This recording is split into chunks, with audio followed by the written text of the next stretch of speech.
Stand up, baseball. You have to bring me in. You're already in. I know. Anyway, stand up, baseball fans and film buffs. Come on, it's the Field of Dreams game. I had to throw film buffs into this equation. I figured you would do that. Anyway, in the majestic cornfield outside of the Field of Dreams set in Dyersville, Iowa, Mets 2-1-2-8 and MegamanNG are back to call Field of Dreams 2022. Well, on paper, this game looks like a crap heap because of the teams involved, namely the Chicago Cubs and the Cincinnati Reds, two of the worst teams this season, in basically fighting to stay out of the basement of the National League Central. But on the other hand, these are also two of the oldest franchises in baseball. Gotta love those throwback unis for tonight. Wouldn't you agree, Jose? Yes. Anyway, let's run down the lineups. Starting for the Cubs tonight, Nick Madrigal at second. He'll lead off. Wilson Contreras behind the plate. He bats second. Patrick Wisdom at third base. Seiya Suzuki in right. Nick Horner at short. Even Ian Happ in left. Nelson Velasquez DHing. P.J. Higgins at the cold corner. And Nico Horner at short. And Christopher Morel at center for the Cubs. Drew Smiley on the mound. Opposite them, Nick Lodolo and the Reds will have Jonathan India playing second and batting first. Nick Senzel in center. Kyle Farmer at third. Joey Votto batting cleanup at first. Donovan Solano playing DH. Albert Amora Jr. in left. The Punisher, Arcadius Aquino in right. Jose Barrio at short. And Austin Romine behind the plate. This is heaven. And you see, this is, it's Iowa. You're damn right it's Iowa. I mean, you and I both watched the game last year, right? Agreed. I mean, I'll admit, that was one hell of a game last year between the Yankees and White Sox. Yes, indeed. Too bad for Yankee fans. It was a disappointment. Go fig. I do love the motif. I mean, it is beautiful out there in Iowa. Yes, it is.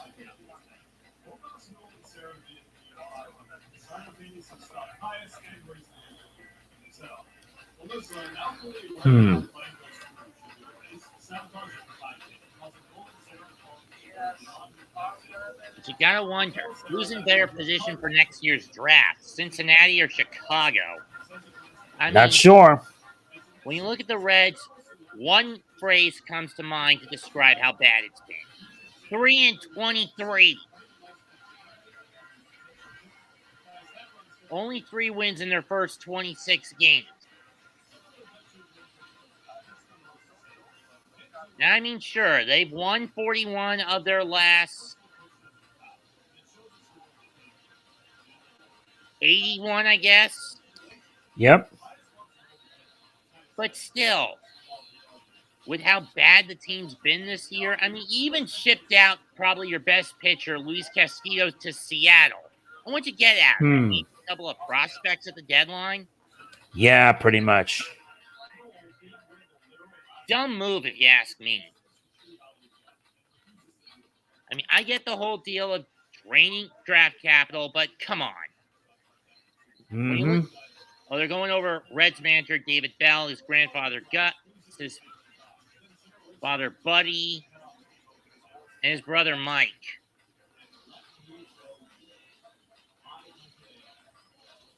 And then, of course, you have Cubs manager David Ross, who was part of that 2016 squad that won it all. Indeed. Rosenthal, for those wondering tonight, the Cubs in throwback early 20th century red sea with a blue bear cub in the center, blue caps with a basically a cream-colored uniform. Hold on, my mom's on the horn. I'm going to mute myself. Go ahead.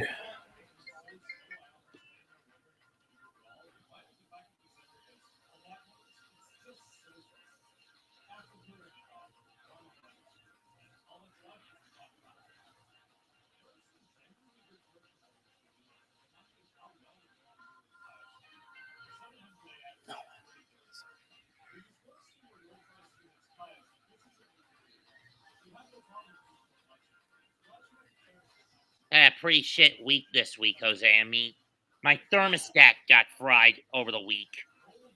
Go figure. Throwing the fact I got thrown at Queen City Anime Convention on the second day. That sucks. So I did get one good thing out of that. I got Erica Lindebeck to sign my copy of MK11. That's nice.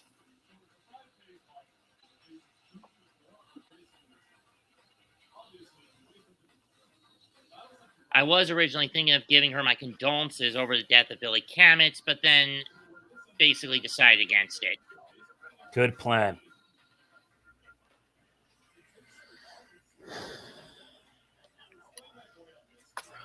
$77 degrees, 54% humidity, winds 7 miles an hour, and a mostly sunny sky. Good condition for baseball in the Central Plains. Reds, on the other hand, in their throwback 1919 red pinstripe uniforms.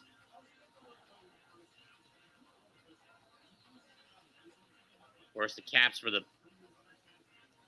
Cubs, the navy blue caps with the white bear cub on the top. You had some legends come out of the cornfield like Ken Griffey Sr. and his son Jr., Ernie Heath, Johnny Bench. Bruce Smith, Barry Sanders. I don't know why NFL legends were in the cornfield tonight.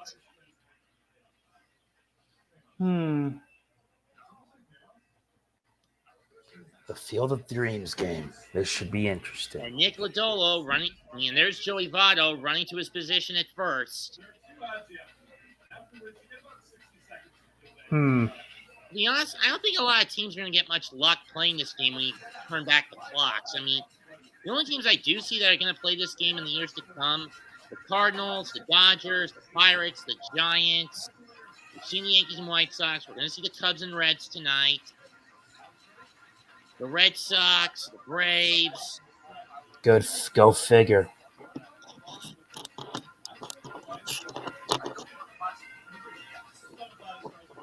But you get my point, right? Yes, agreed.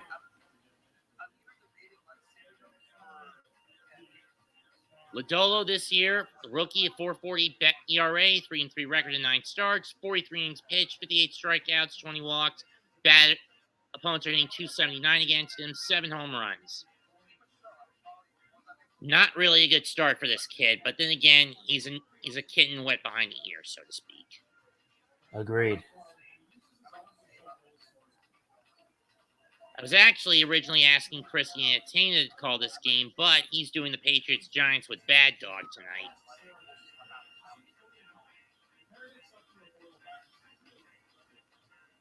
Umpires tonight, John Tumpman behind the plate, Adrian Johnson at first, Marvin Hudson, the crew chief, at second, and Ryan Blackney at third. After tonight's game, both teams will get a day off, and they'll head to Cincinnati to finish the series on Sunday, pick up where they left off on Saturday, and finish it on Sunday.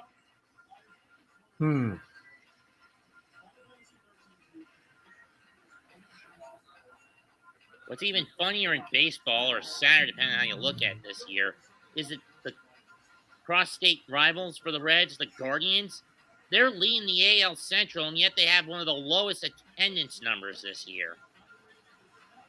But then again, that's the consequence of getting woke and basically bang your knee to a mob that doesn't give a damn about you after a name change, demanding a name change. True or false? Anyway, first pitch on the way. Let's go. Here it comes. Outside, ball 1. Nick Magrill, 236 batting average, no homers, 3 RBIs. Relative newcomer, so you expect those kinds of numbers. Ball 2. Up and out.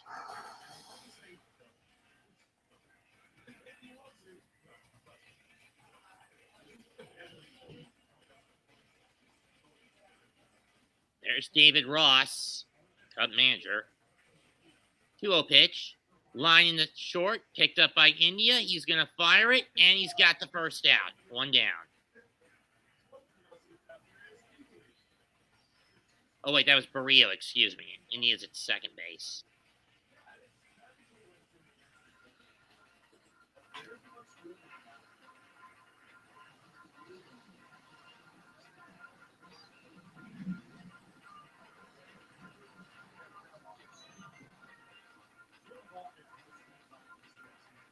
If you build it, they will come. And come they have. Go Fig.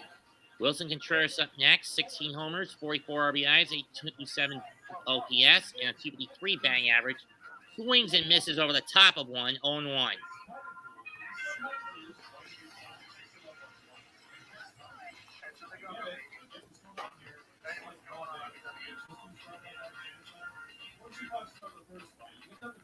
That's over the plate, 0-2, and Contreras does nothing with it. Not shocked.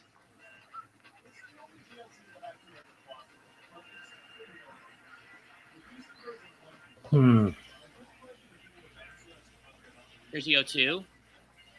Stopper back to the mound. Lodolo gets it. Underhands it to Votto. 2 down.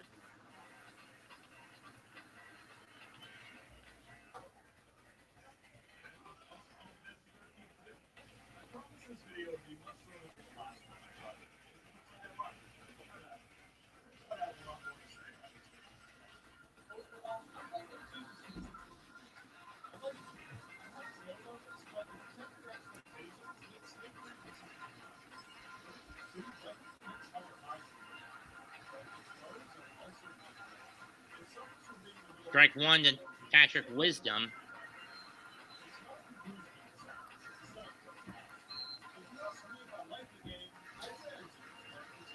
Wisdom batting only 220, I believe that says. Again, I'm pretty far away from the TV. Swung on a miss, strike 2.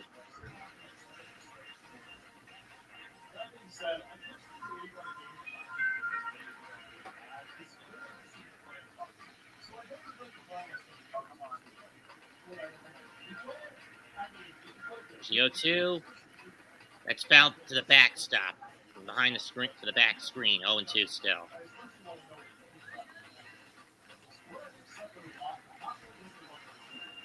Yeah, it does say 220, but he does have 20 homers and I guess around 40 RBIs. Let's see.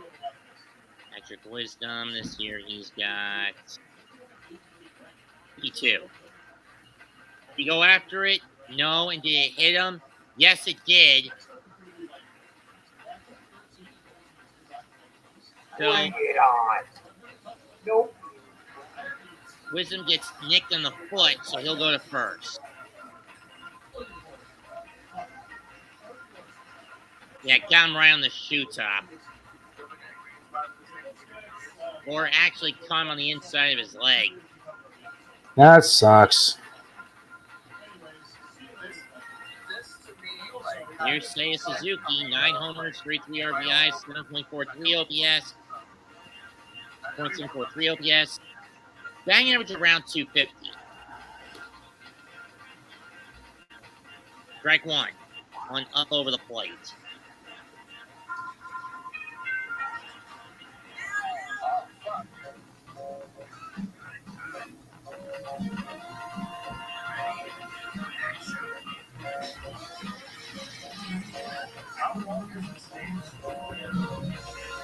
One pitch. Driven to left center field. That's heading for the gap and towards the wall. Cut off in center. But Wisdom's going to drive his way home, and he's coming, and he's going to score. 1-0 Cubs. RBI double for Suzuki. It's his 34th of the year.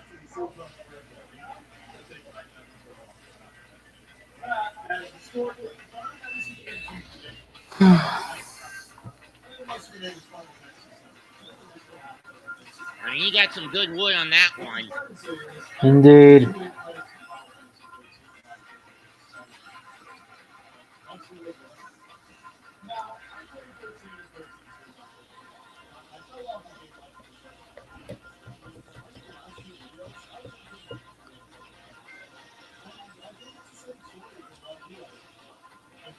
Here's Nico Horner. Or Horner, or however you pronounce it. Horner.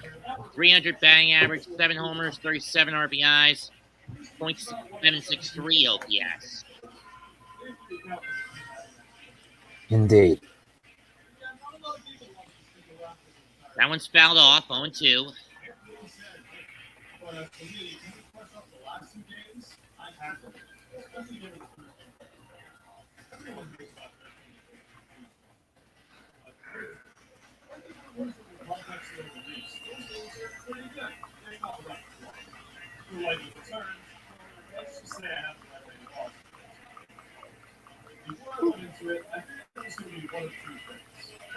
Two pitch, swung on in the left field. That's gonna be a base hit.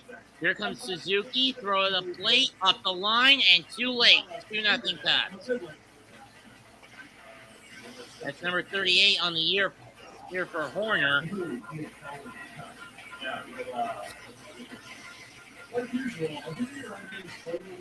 2-0 Cubs.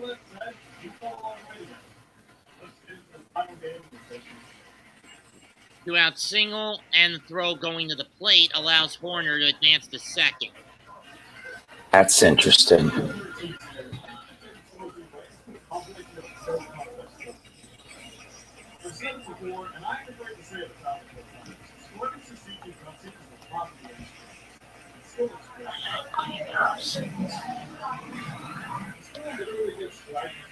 And Lodolo is in trouble out of the box. I mean, he got the first 2 hour batters easily, but the last 3 have gotten away from him. Hit batter, a double, and a single. The latter 2 driving home runs. Driving it home to Meng. Here's Ian Happ. 276 batting average, 9 homers, 46 OBIs, 785 OPS.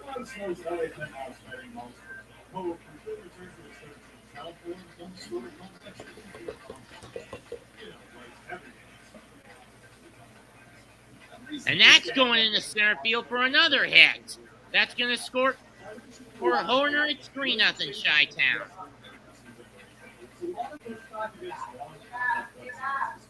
Last year was all about long ball. This year, so far, looks like it's going to be all about small ball.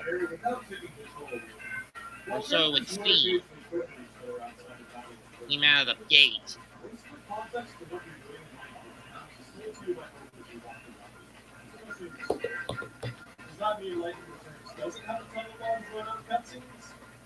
RBI double for Happ, his 30th of the year.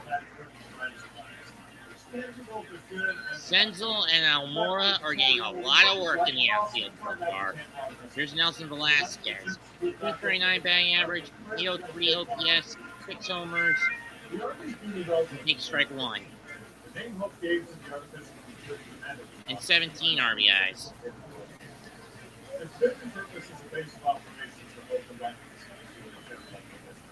What is there to do on us?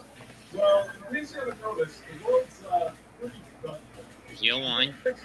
Rounder, and this time, Barrios is going to throw it, and he's going to get the out. But Lodolo costs up 3 runs on 4 hits, and strands a runner. We go to the bottom of the first. Cubs 3, Reds coming up. Yeah, you really like that number or what? Let's see, who develops that? Well, off to a better start to the All-Star game.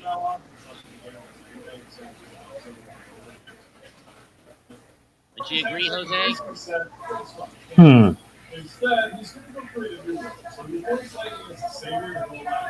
Alex Clark, I can't without getting hit with a copyright strike.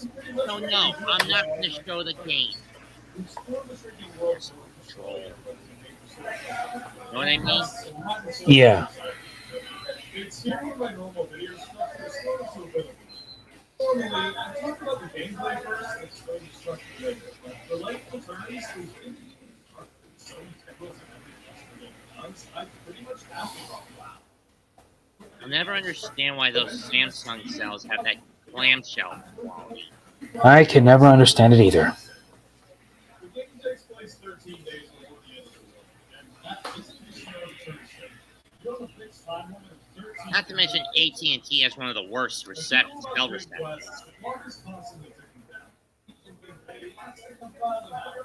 At the end of each day, Lightning's August 19th. Father. If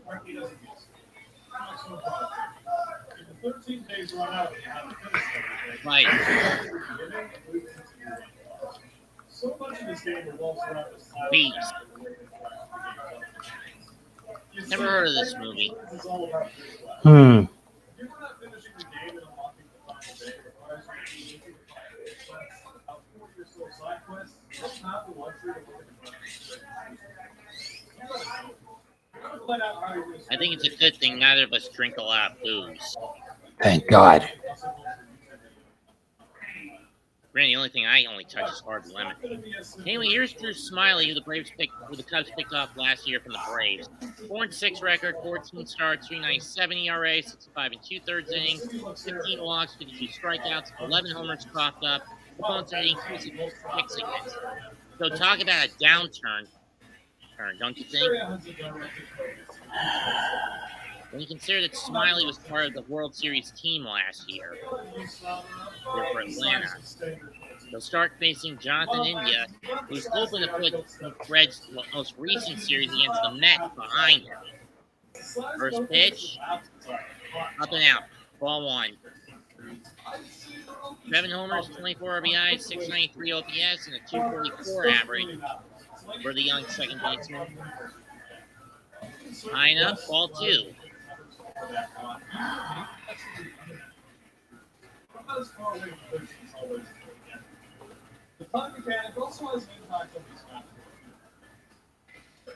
Strike one. I don't know how that's a strike. That didn't even look remotely close to the plate, but whatever.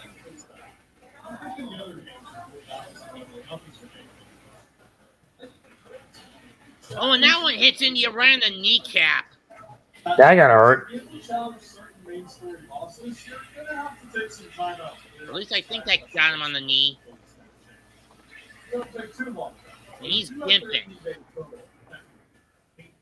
See, where did this hit? Yeah, it got him right in the kneecap. Oh.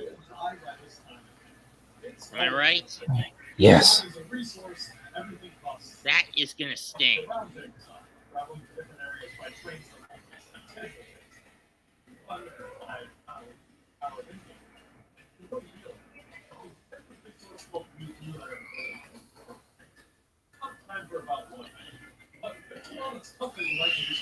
That got him just above the shin guard. A lot of time on a difficult side quest. Then again, Barry get hit in the shin and in the face. Nick Senzel up next. 247 batting average, 3 homers, 18 RBI, 621 OPS. Pitch from Smiley. Swung on and fouled off, 0-1. Driving a lot of people away from the games. Hmm. I'd say people are likely split in 3 categories. Are people who can Just southeast of the ballpark is the set of the movie. Bounces that one in. Ball 1-1 count. Are people who enjoy the mechanic and like the sense of Now, I haven't done a peer-reviewed study on this subject, but I think columns A and B are far larger than C. That's a note. It's fouled off. 1-2. Down the left field line, but it looks foul. It would have been interesting if that one stayed down the line and landed in the up the pole or over the pole and into the cornfield.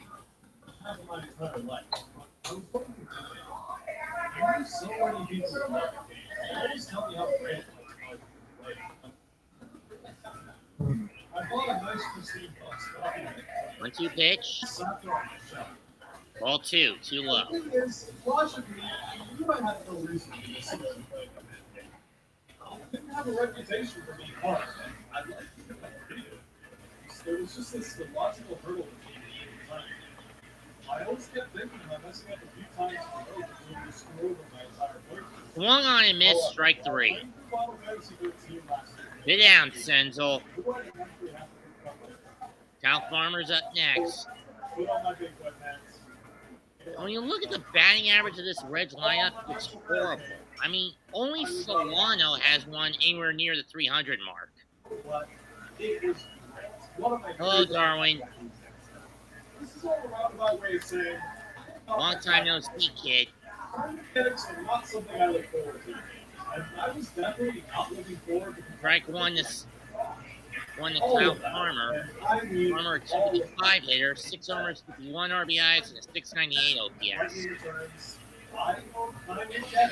One thing you gotta know is that life returns is a business. Top foul. I'm not trying to end up in a place like Russell Street, but it's extremely likely that if you play on normal difficulty, you will end up not being strong enough. It feels like it was intended. Easy difficulty. No ball, 2 strike count. If you play on normal, you'll probably fail in starting out. You bring all your stat gains and items over. The reason I say I feel like this is intended is because there are certain mechanics that don't even apply. Doesn't go on that one, 1 and 2. For example, a spell on life. While this might sound like a nightmare, once I accepted I probably wasn't going to get started on the play and intentionally get to do by wasting time doing it. I started to find some enjoyment in the get this time. 0-2 pitch. On my It's away from playthrough, exactly where I had Miley to Farmer. Or 1-2 pitch. Top foul again. I did 2 main quests, about a dozen side quests before I decided to take you on the game. So I'm going to take about 5 in-game days first. On my second time through, I had it all done in 2 days. The first days I had it. There's a certain sense of accomplishment in playing it. It's kind of like speedrunning, but you don't actually have to be good. I'm still not a fan of time mechanics in general, but I appreciate the fact Here's the that 1-2. Doesn't go after that one, 2 and 2. not even a time to just do whatever you want and make your life or you don't sense it to optimize your day. Practically doing side quests instead of question might ask? The side quests are kind of bad. Out of the 60 or so side quests I think are That one's hit hard to right. It's going to drop for a hit, but unfortunately, I don't think India's going anywhere, and he's not. He's going to stay at second. 1 out single for the Reds. And here comes Joey Votto. mandatory to watch the final page.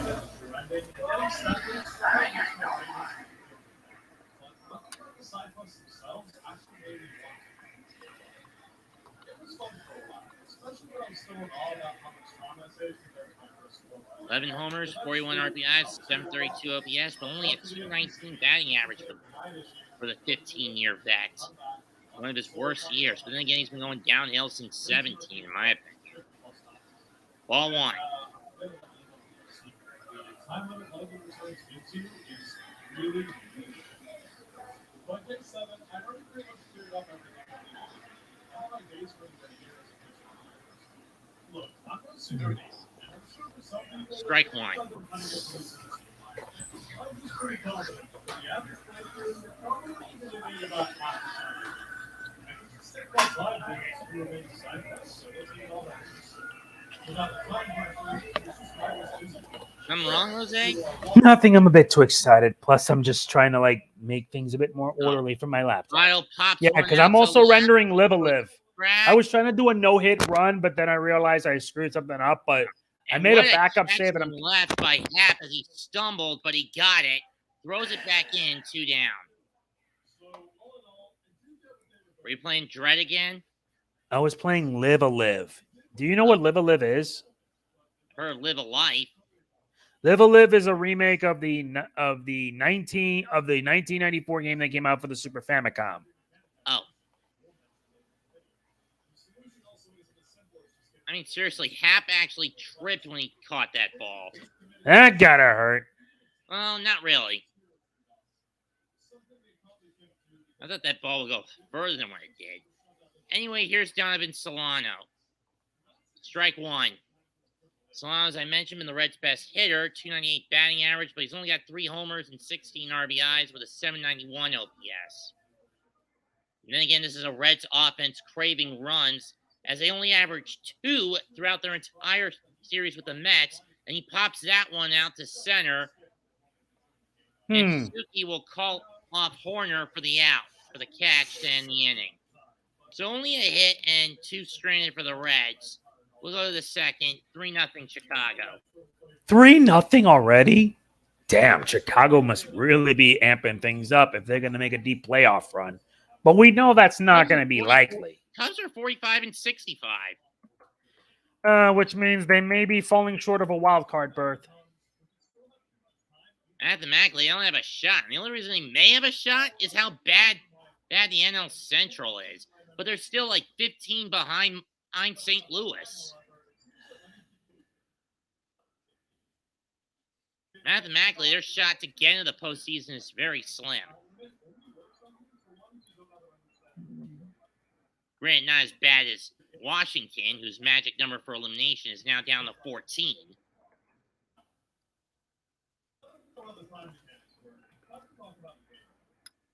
Let me check Baseball Reference and see how far it's fallen for them.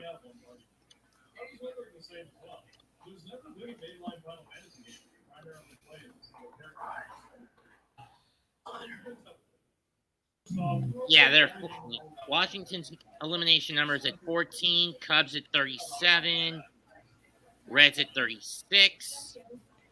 Just damn. And the Cubs are actually 16 back of St. Louis. Reds are 17 back. You could go wild and assign an attack skill to all 4, but let's assume you assign attack, guard, and maybe a skill. You then hold the button that corresponds to each skill's activity. This means rather than giving orders, your character acts out like the previous 13 games. This time, you directly control lightning. Now I gotta wait for Live a Live Part 9 to finish. Yeah, I'm rendering while we're live commentating the Field of Dream, the FOD game. By the way, what are your thoughts on the movie? The 1989 film. I've seen bits of it. I'll admit it's probably one of the greatest baseball movies of all time, if not. Yeah, because it does also hint in regards to the Black Sox scandal. Mm-hmm.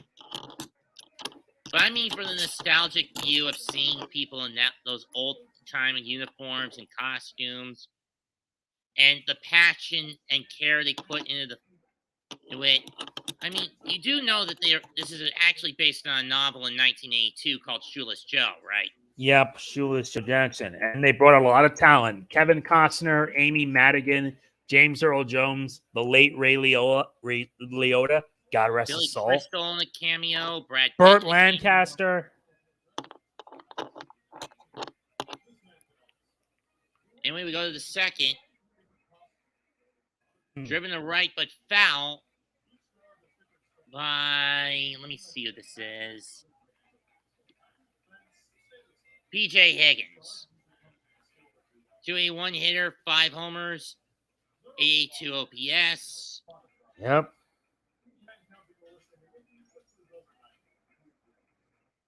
Fouls that one off at the plate, 0-2. Or rather, off the plate. Funny thing is that the whole Field of Dream games actually started 3 years ago, and it was between the White Sox and the Yankees. Well, it was supposed to be 2 years ago between Baltimore and someone else, but COVID hit, and then last year we got the White Sox and Yankees. Yeah, it was postponed, but at least I hope it starts a yearly tradition. The Reds, who won the 1919 World Series that was marred by the Black Sox scandal, will serve as the home team. And I don't know what years the Cubs wore these jerseys. Strike 3, ball 2, that looked like strike 3. If I had to guess, those were probably the Cubs jerseys from when they won their world title in 06 and 08. I know.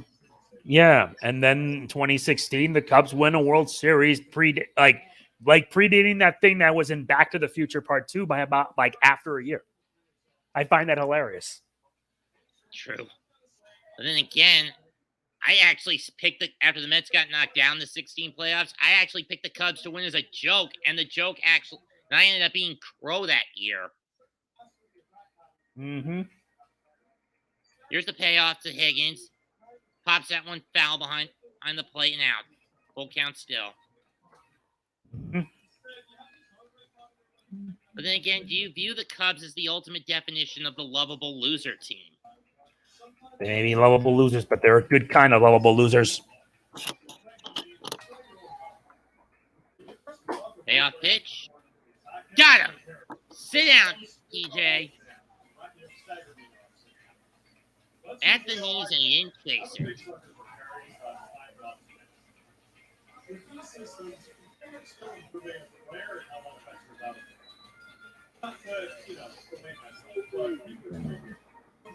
There were like, what, 7 or 8 homers in last year's game.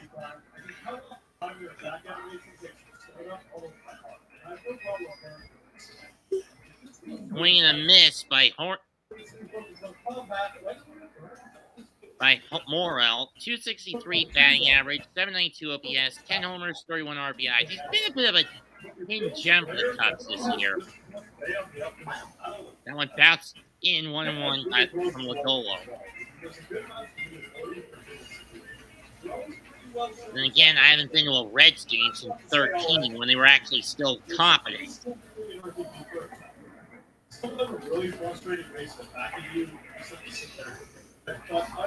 Here's 1-1. Here we go. Ball 2. They would actually get the idea for the battle system by asking the Final Fantasy versus 13 team. The team would undergo a few more changes on the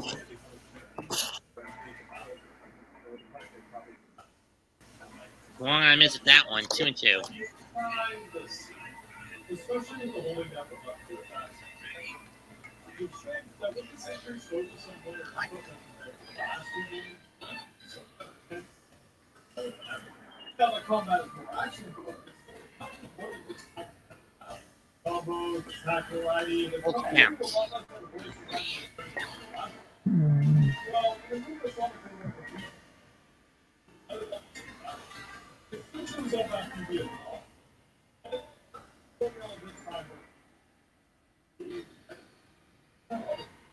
Here's the payoff pitch.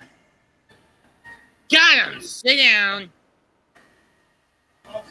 Inside fastball, and I could have sworn that would have been ball 4, but I couldn't really see from the back angle. Let's see it. Morel tried to sell it that it was a ball, in by it and not.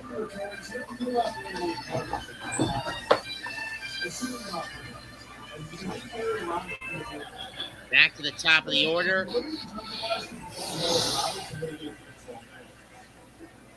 A bunt attempt with 2 out. That's not smart move.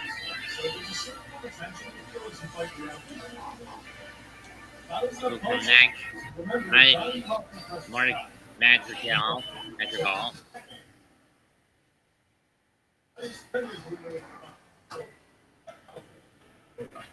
That's fouled off. 0-2.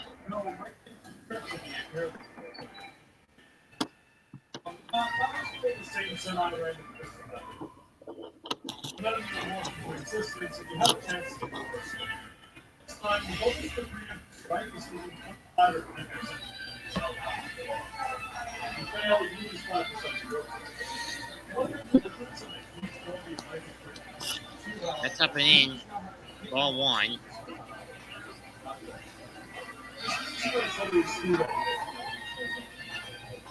As long as you can avoid it, and avoid the amount of completion. Now remember, I said before that football is going to be up together, and don't think that teams will be the enemy.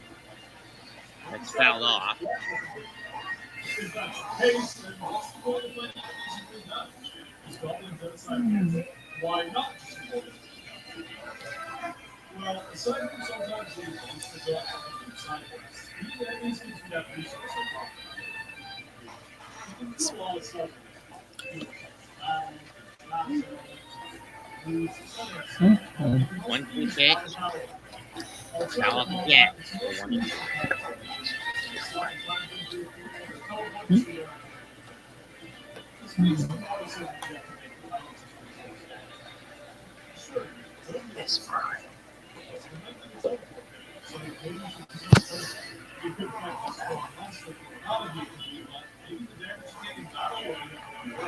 Ball 2.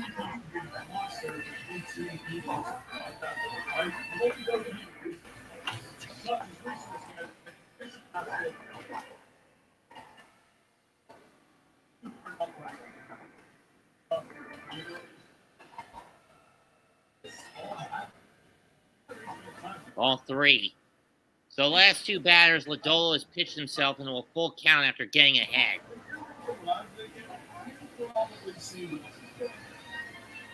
This means that when the hypothetical starts to fall apart, everything else goes well. What happens when time management is backwards? Well, you don't really have much to need for that. Sit down, he strikes out the side.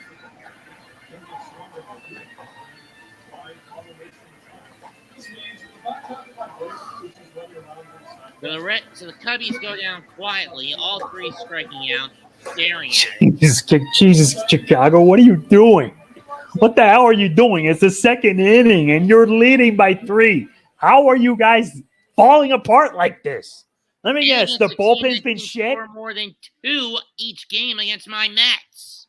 Oh, Jesus. This past week. I know. And I'm a Yankees fan, and even I can bitch about how the Yankees are. And unfortunately, even though the Yankees are prospering with like certain players getting records, it does not mean a thing if they can't go all the way. Yeah, I think that's the weakness this year with them. The all-or-nothing approach in the offense. All-or-nothing approach is never going to guarantee you victory. That much is clear. Yeah, the Mets' problem, lack of depth in the bullpen. You don't have anyone reliable enough to get The Mets always had this problem with the bullpen for years. Yeah, but it's never been as prolific as it could be now.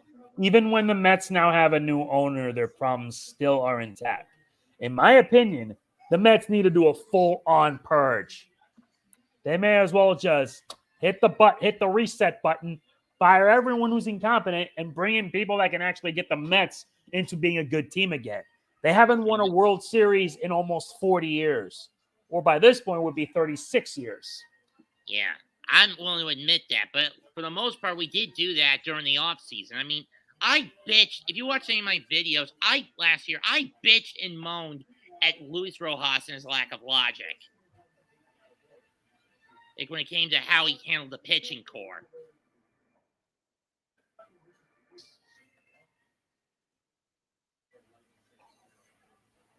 People are saying that the Astros' biggest weakness is the bottom of their batting order. And for the Dodgers, it's lack of being able to be clutch in the postseason with the rotation. You know what I mean? Yep. As far as wrestling goes, the G1's almost over.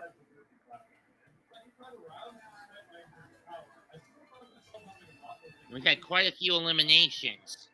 Going over the list, we have in the A block, Toriano gone, Filthy Tom Lawler gone, Balak Fale gone, B block, Ishii, Sonata, Taichi, Okan, Chase Owens, C block, Kenta, Hanare, and Evil. Just about everyone in the D block is still alive, surprisingly. Which I find odd. Back for the start of the third and bottom half of the second. Let's see what the Reds can pull together.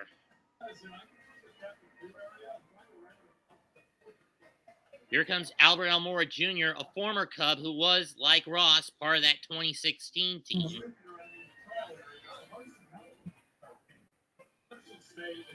But Albert Almora has been a guy I've always known more for his glove, not his bat. 232 batting average, 5 homers, 29 RBIs, 641 OPS. Spent the last 2 years with the Mets, and again, there wasn't really much for him to do there because it was bloated. Am I right? Agreed. Swing and a miss, 1-1.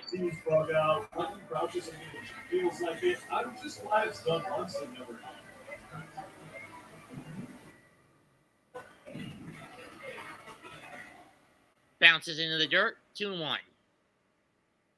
Seriously, Smiley has lost all semblance of focus that he had as a brain.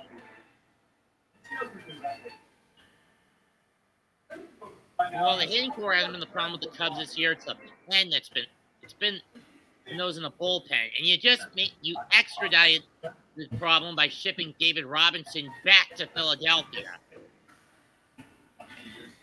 Am I right? Mm-hmm. 3-1 pitch, fouled off.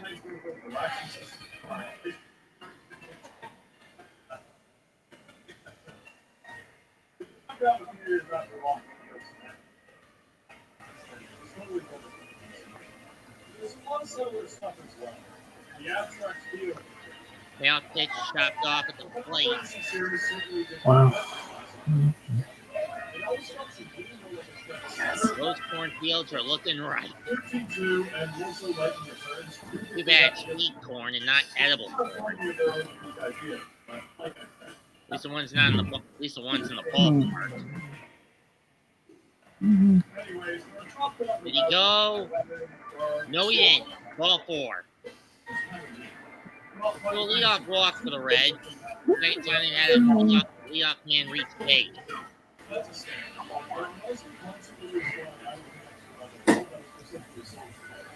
You know what this says to me? That's a late development play test for me. The bigger player is the old. I actually tried calling Cardinals Yankees on Twitter. For some reason, their stream didn't go through. They're just scattered around the world. Go back to first. Let's see they'll come off. It doesn't. And here's a man who's really 7 minutes more. Aristides Aquino, the Punisher, 182 batting average, 517 OPS, only 3 home runs. This is a guy that last year, 3 years ago, really tore it up in his first handful of games with the Reds. Strike 1. But injuries have plagued him the last couple of years, and his productivity has severely fallen off.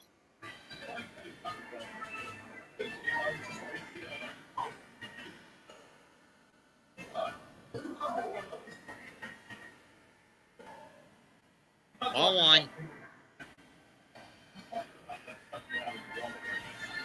This game was a lot of UFC costumes. Those UFC costumes, they're anywhere between 3 to 4 US. All 2. Personally, I think the Reds made a mistake shipping out Naquin to the Mets. That's just a bad thing. Why do the Yankees keep doing this crap? I understand they want to be the dominant pitching. Yeah, they're the upper class team. I'm serious. You know, there's like a lot. Fly ball, right field, drops for a base hit. Wow, that was a drop. I wish it was a foul ball. Not to mention that was a pretty weak fly ball. Yeah, it was weak. What the hell? Original name did not test well with the audience. 3 Academy Award nominations: Best Picture, Best Adapted Screenplay, and Best Original Score. Matt Damon and Ben Affleck extras in the Fenway scene. 3,000 Iowa residents and 1,500 cars took part in the final scene of the movie.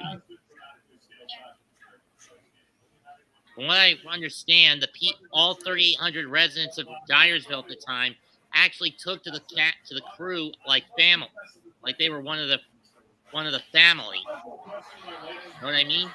Mm-hmm. Strike 1 to Jose Barrillo. 7 games, 200 batting average, 2 homers, 3 RBIs. He was recalled from the Louisville team on August 3rd, 640 OPS. So that's not a shock why his production is so low. Swing and a miss, 0-2. That one was way too low.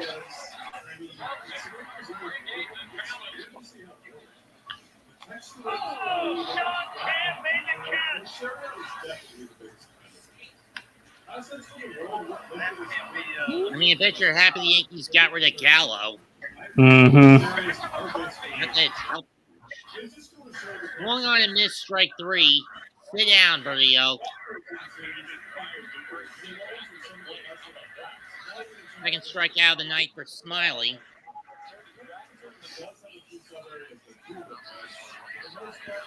Reds now 0 for 2 with runners in scoring position. Here's Austin Romine, the catcher, 190 batting average, 441 OPS, no homers.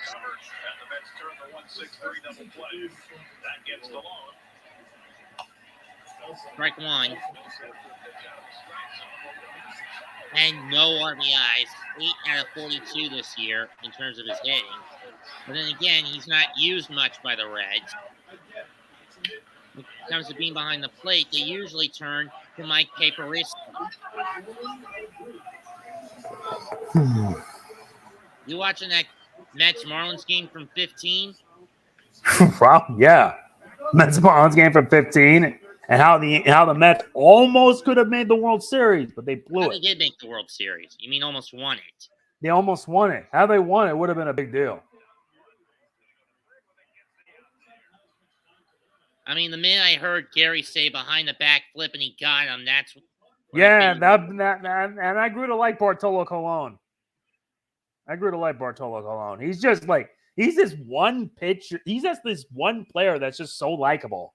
No matter what team he's at, he's been in through a lot. He's been in a lot of different teams. Yeah, he's been with the Indians, the White Sox, the Angels, the Expos/Nationals, the A's, the Mets, the Yankees. That's insane. Twins, That's nuts. Rangers. Ball two. And he only hit one damn homer in his career. Yeah, but most of the time he was mostly a pitcher and whatnot. When he did get the homer, it was a big deal. Here's the 2-2. Up and out, up and in, 3-2.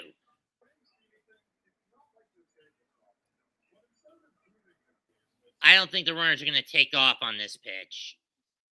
If they won't, what the hell are they going to do? Well, hit and run would sound good on paper, but Romine has been horrible this year because he's not used all that often. That's the problem. Got him looking. And as I thought, runners didn't take off. Of course, even if he did make contact, it would have been a double play ball anyway. Right over the plate, and he just stared at it. Just wow.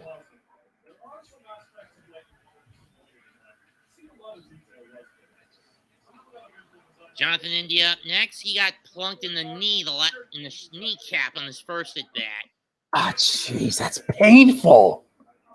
Jesus, man. Strike one on that curve. Getting your knee shredded just blows.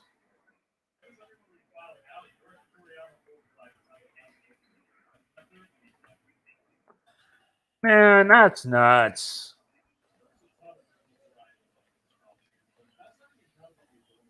One to India. Swing and a miss. Strike two. Like I said, Reds have had some of the worst run productivity this year. That's messed up in more ways than you can imagine. And considering they're also the oldest franchise in baseball. Yeah. Foul tipped that one. Didn't get in the glove. 0-2. Mm-hmm.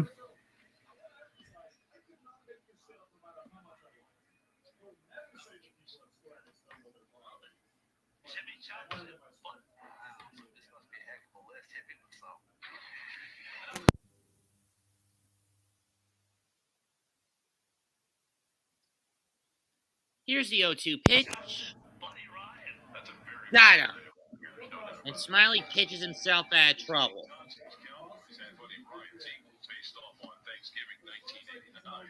2 innings complete. 3-0 Chi-Town. Nice. The new video is live.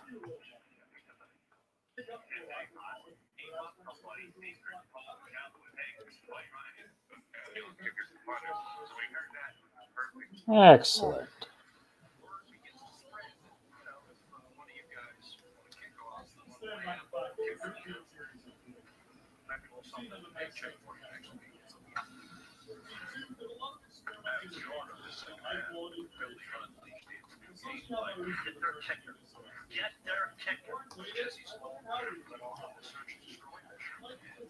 Well, things are going in NFL preseason tonight.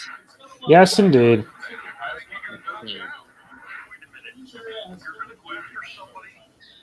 Giants down 7-3.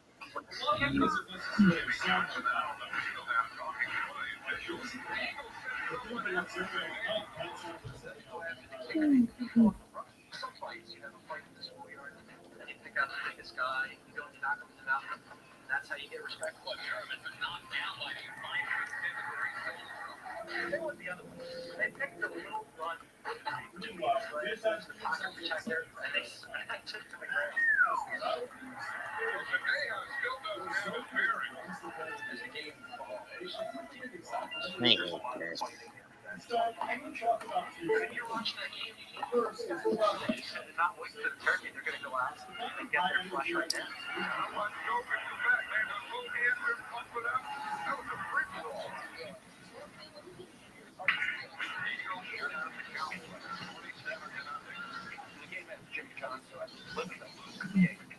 Being embarrassed on national television. He comes out on the field, looks for his buddy and tell him what he thinks. His buddy comes on. Oh, I want to say something to his buddy, but he wouldn't stand on the field long enough. He put his big fat rear end into the dressing room. Jimmy Johnson thinks he's going to land on Buddy Ryan's making fun of him. Nice. Real attack. Huh? No, I'm just shutting off my gaming laptop because I'm done with it for the day. Oh. I already recorded what I needed to do, and that was that. I mostly spend like 3 to 4 hours at a time. Because I don't want to use it too much. I mostly just use it to record stuff, render, that's that.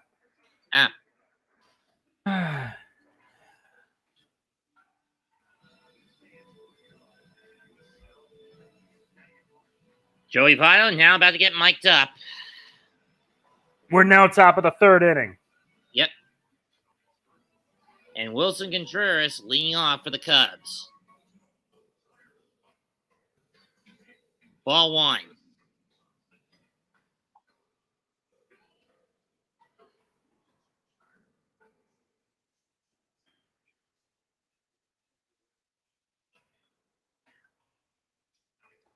Strike 1. And some fans in the crowd chanting, "Let's go Cubbies."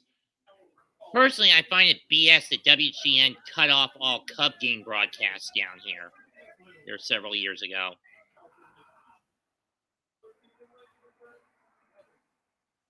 1-1. Ball 2. And I'm not kidding, Jose. They basically cut off all Cubs broadcasts throughout the country that had WGN stations. It's outside of Chicago and the lesser Indiana area. Fouled off, 2-2.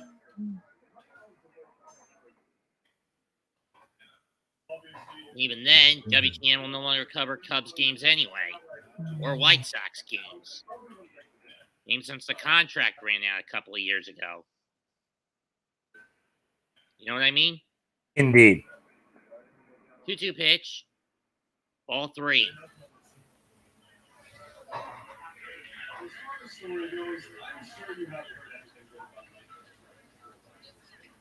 Look, it's hard for me to make adjustments higher than retirement. Storytelling is an abstract science. There's no real mathematical formula you can use to tell a story. You do have a ton of examples of great characters. Ball 4. Ultimately, the story will hit different people. I'm trying to say it. I've absolutely all games fall out. Now, sometimes something that may not resonate with me might work for someone else. So, with that being said, Old Man is legend. It's shallow, it just doesn't really belong. It isn't kind of bad, but it doesn't kind of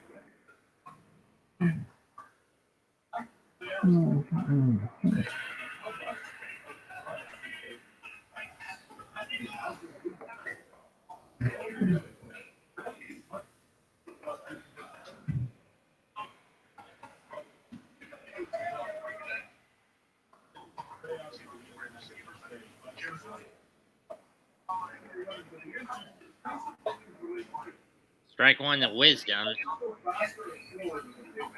Wisdom scored the first of 3 runs for the Cubs back in the first inning.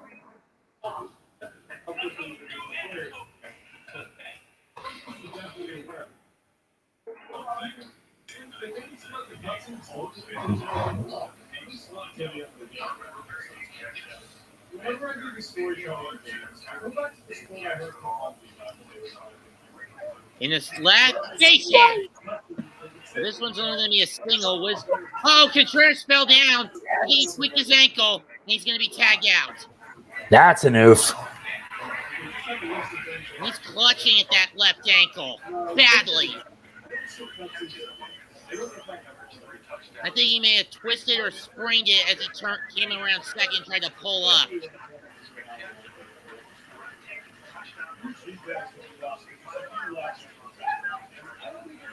And the way he's gimping, that doesn't look good.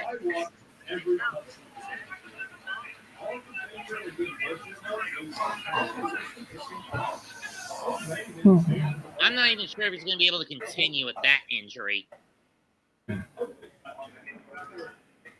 How bad do you think it is? Real bad. Think he rolled it? Probably.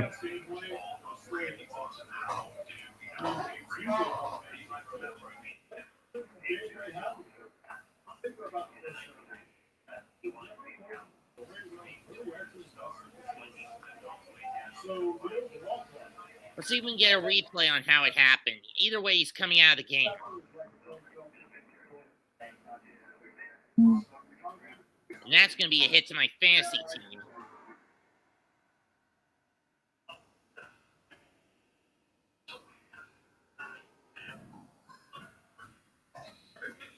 At least he's getting off on his own power, so it doesn't look like it was that damaging. At most, I think he's only going to be on the IL for 10 days. Let's see. Okay. Oh! Looked like he rolled it as he came around second. What do you think, Jose? I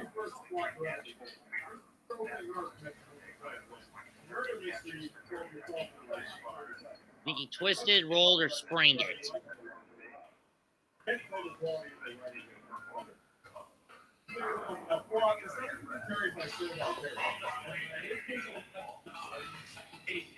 In any case, here's Seiya Suzuki.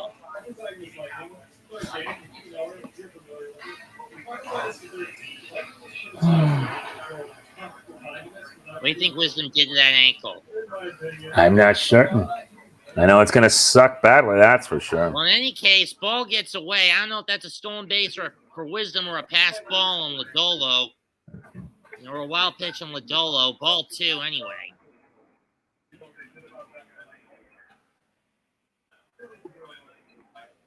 If last year's game was all about long ball, this one is about small ball.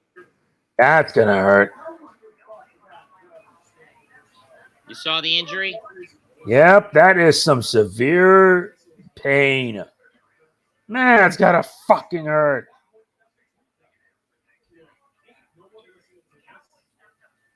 Two-0 pitch. Strike 1.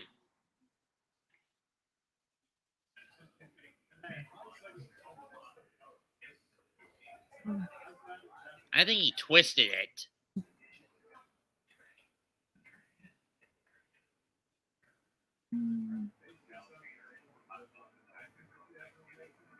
Two-one pitch. Ball 3.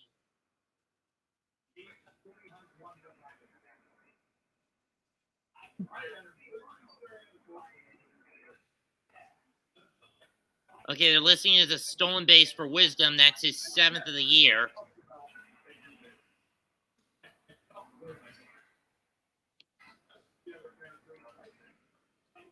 Looks like the Cubs will have to reach into their bench next inning and go to Yan Gomes to catch. Mm-hmm. Ball 4. Ball 4, take a base.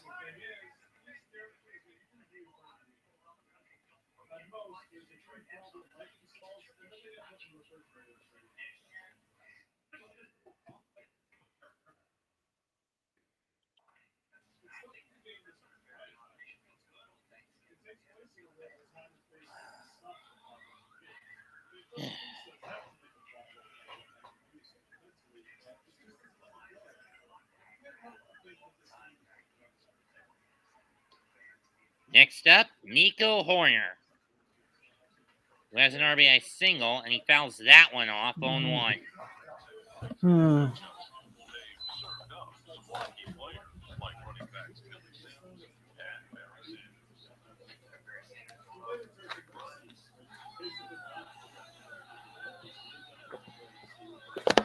Been trying to keep myself hydrated for a while now.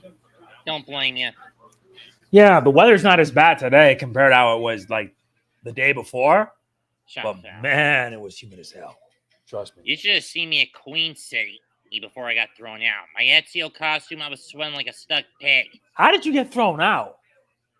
I do a little something called quipping. When I see a costume, if I'm not familiar with it, I'll ask the cosplayer who the character is and what show it's from, and either take a picture of them and just move on. But if it's from something I am familiar with, I guess, and then make a topical, non-edgy quip to try to get a laugh, but I come off very forceful, and it scares people, unfortunately. Dude, Flyball the just no. Just no. And I speak for some good advice on that too. Be right back. I'm not trying to be offensive, but I get it. Fly ball to the left, caught.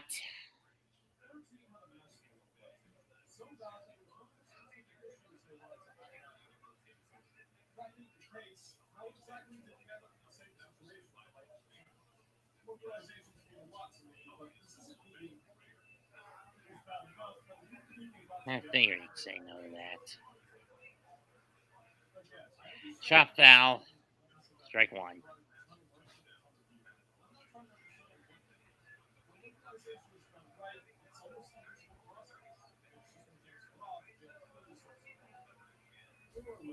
Joey Votto in his career, 298 batting average, 342 homers, 1,100 RBIs.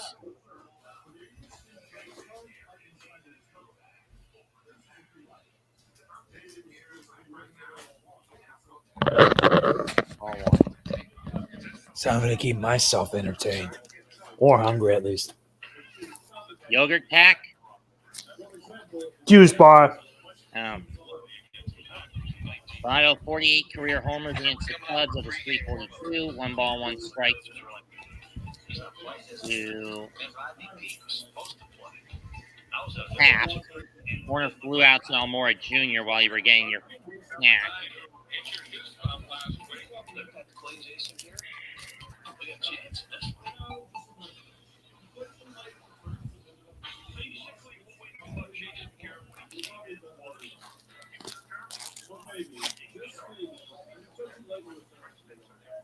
You want pitch? You want to miss? 2-2.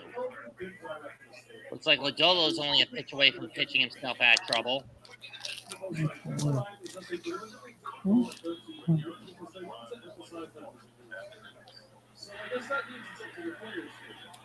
Most career RBIs against the Cubs. Votto has 148. Pujols with 146. Yadi Molina 115. McCutchen 99. Matt Carpenter 94 amongst active players. Fouled off. Still 2-2.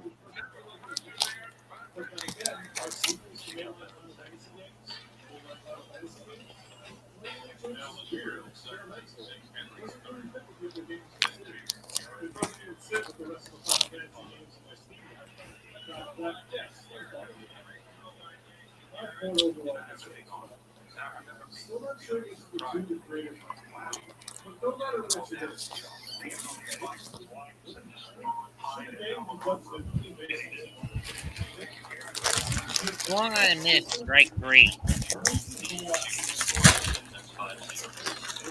So 2 hits, 2 left. 1 hit, 2 left. No runs across the Cubs. Still 3-0 to go to the bottom of the third.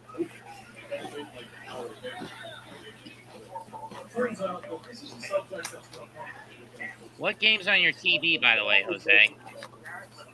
I'm just watching a retrospective on Lightning Returns because the user in question did a video on FF15, and that is nuts. It wasn't the great Clement, was it? No, it's a user named Brian OSP. Oh. Well, I was more familiar with Clement's Final Fantasy retrospectives. I love his retrospectives too. I binge it sometimes.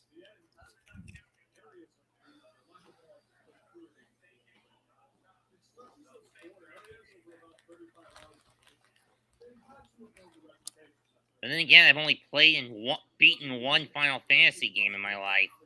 I've played many. I've only played 2, and I basically gave up on Final Fantasy 3, the DS port, because I only managed to get to the point where I could fight the Cloud Darkness on even playing field, quote unquote, once. And I basically beat 4's DS version. Wow. The DS one was harder. Well, of 3 or 4. 4. Well, it was based on the original Super Famicom port. No, they made it much harder. They made it much harder. They made the DS version a lot harder. The DS version of FF3 feels like a very different game. Yeah, but it's still dickishly difficult. Yeah, it is. At least they didn't. I'm still mad that Square Enix never bothered to do a DS remake of 5. Same can be said for 6. You know how difficult that one would have been to pull off? Very difficult. I mean, how can you screw up the best game in the series? Mm-hmm. Bomb 3 about to begin.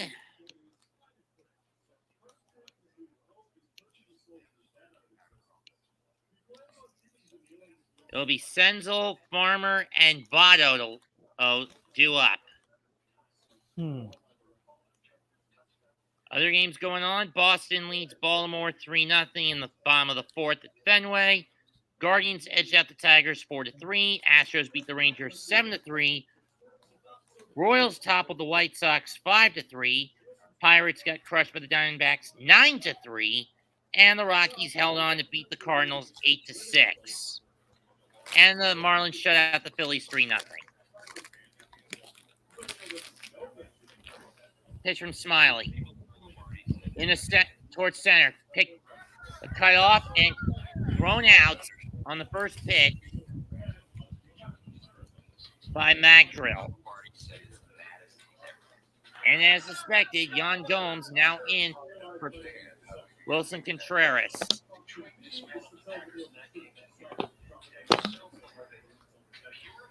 Pretty much. Wait a minute, that doesn't look like Gomes. But I know that's not Contreras. I think they may have moved Pat Wisdom to catcher. Yeah. I gotta make sure I fill up more water. I've been drinking a lot of water this far. Kept me hydrated, but at the same time, made me use the bathroom a lot. Strike 1.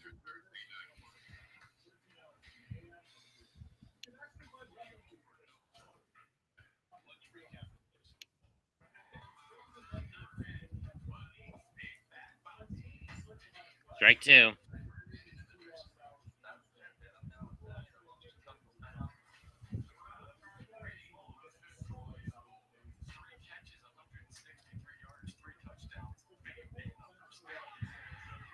One-two pitch. Chop foul.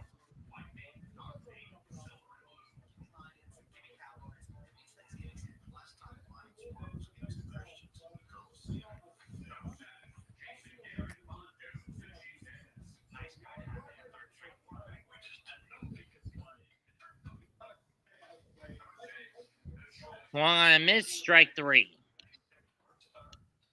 Smiley getting into a groove.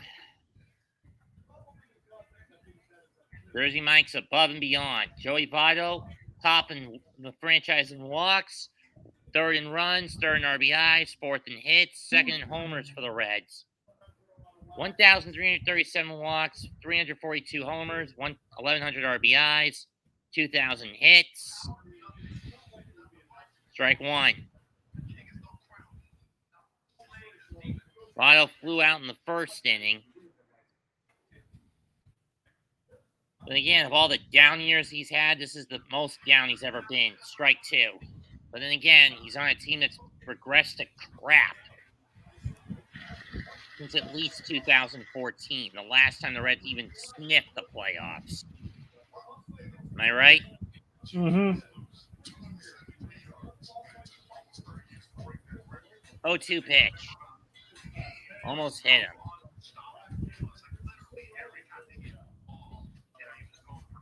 I mean, you'd figure that after this year, Votto would hang it up. Nope. Ball 2. I mean, he's been with this team since 2007.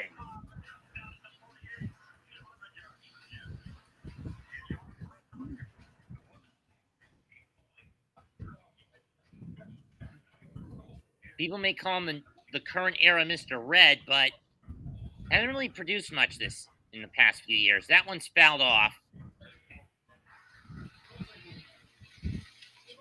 Whether it's because he's been riddled with injuries or the fact the team just flat out sucks, or both. I'd say it's the latter. 2-2 pitch. Ball 2. And was there any I've always been baffled by on some home games, why are the Reds wearing green?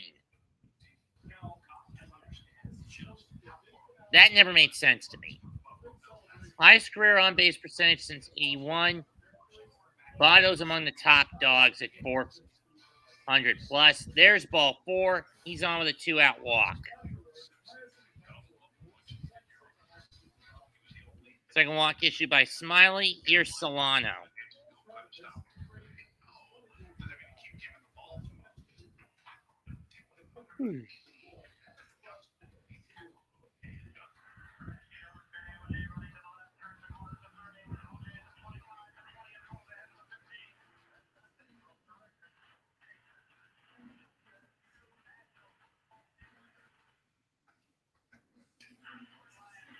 Strike 1.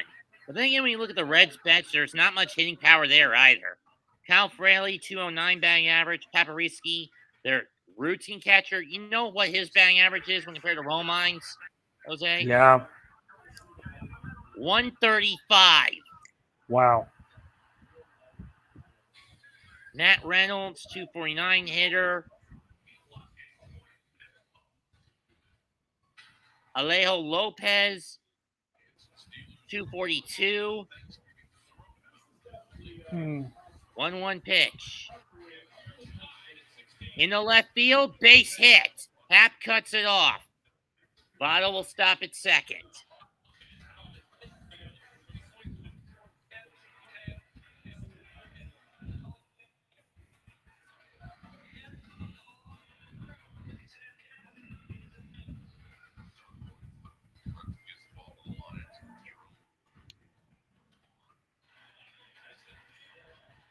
Alberto Mora Jr. coming up next.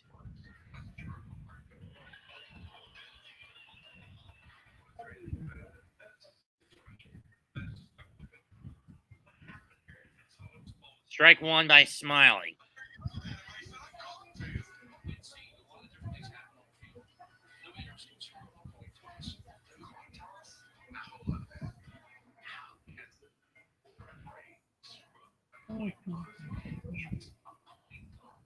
Swing and a miss, strike 2.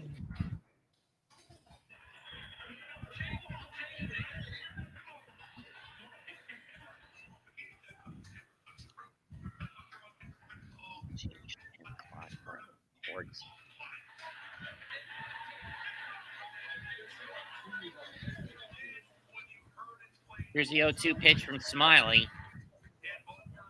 Stay down. That's strikeout number 6 for Smiley. We're going to the 4th. Oh, brother. Bishop, go fuck yourself. Just wow. What, me or him? No, him.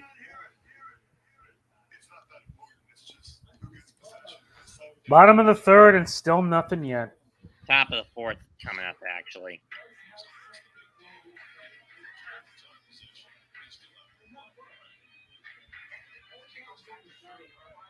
Now you decide to call me by my damn real name. You little troll. What is going on? Basically, just a bunch of guys from Kane's Discord who love to troll me with malice. They call me Jason. It's some fucking joke. At the end of the day, what can you do? Other than try to start up a website that hunts down trolls and reports them to the cops. Sorry, I was just when I get trolled, I think of the whole 20th season of South Park. I hear you.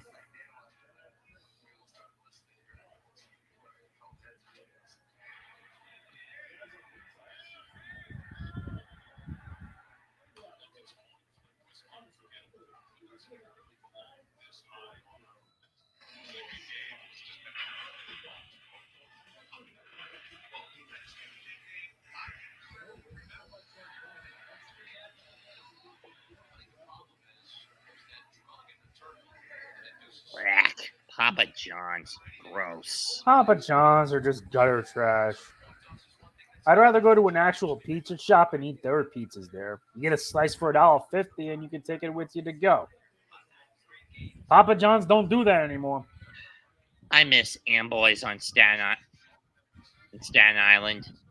The one in Jerome Avenue where I go, pizza's divine. There's also one in 207th Street in I believe in Bainbridge. They're good. Anywhere near Yankee Stadium for those? Sometimes, but there's like many pizza shops around where I live. There's like, I think there are three where I live actually, just three. One's like in Decatur at 204th, another one's all the way in 207th, and another's in Jerome Avenue. Here's a suggestion for you. There's one in Brooklyn I used to go to as a kid called L&B Spumoni Gardens. I see. Get the square, the biggest piece of Sicilian you'll Oh, don't worry, I will. I'm gonna savor it.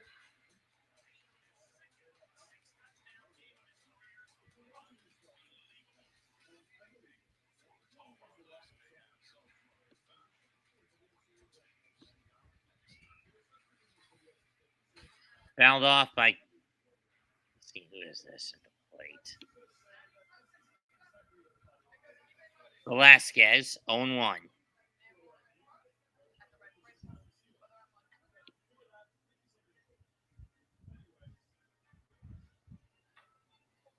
Ball one.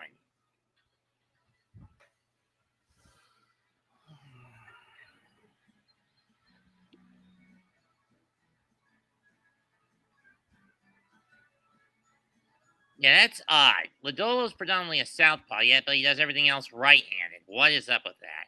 Ground ball through the hole, base hit in the left center, cut off by Senzel, and it's a leadoff single. Matt Reynolds will replace Jonathan India at second. Guess the cramp in his leg was a little too much.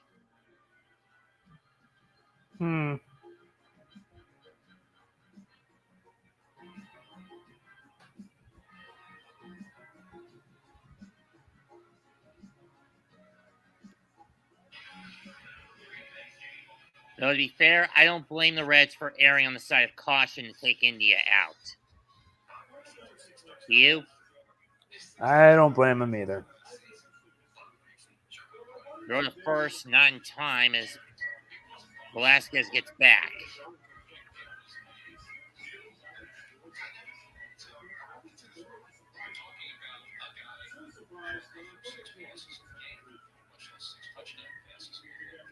Think I'm doing 3 games in 3 days. This one tonight, Mets Phillies tomorrow, Yankees Sox on Saturday. Mm-hmm.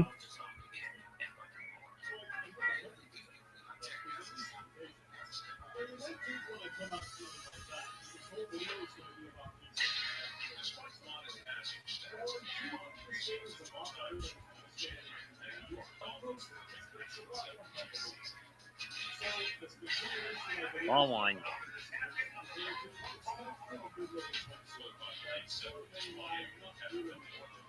Coming up this Saturday, most fans will get Yankees Red Sox. Those living in Texas or Washington State will get Mariners Rangers. So I don't know why anyone would get the latter, because the Rangers just kind of suck. I mean, I get Seattle's in the thick of the wild card hunt in the American League. Lodolo throws back to first.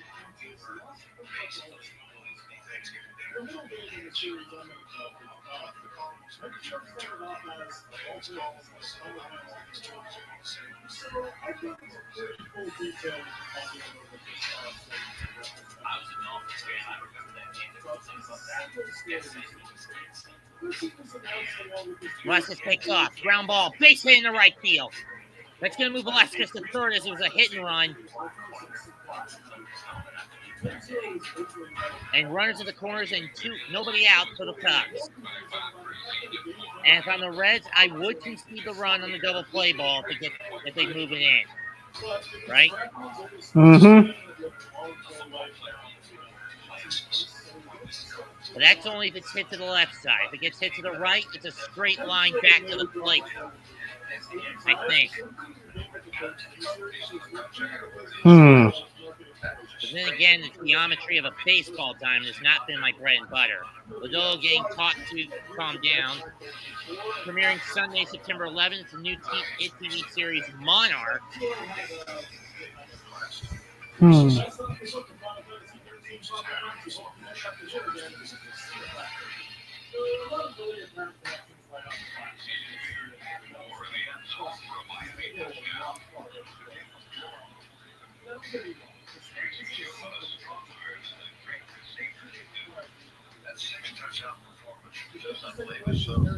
Pitch to Morel, popped up back at third for the outs.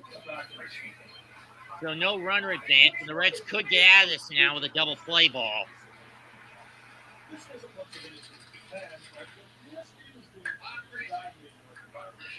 Hang on a sec, Jose. I got some Persian to do on my Discord server. Yeah, it's fine.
Fouled off 0-2.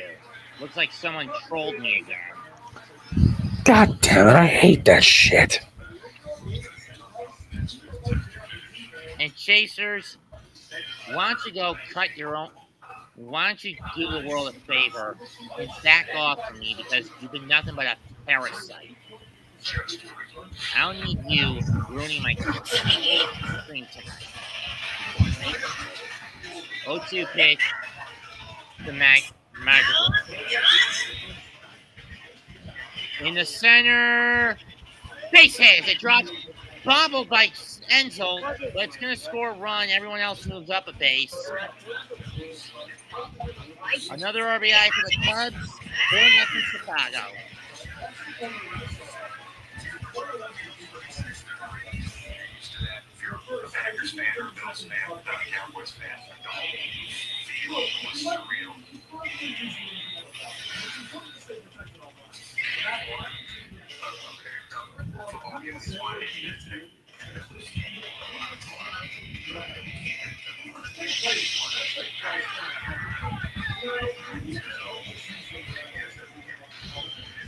I do like that old-timey scoreboard, though. Having to climb up a ladder and put the pages up.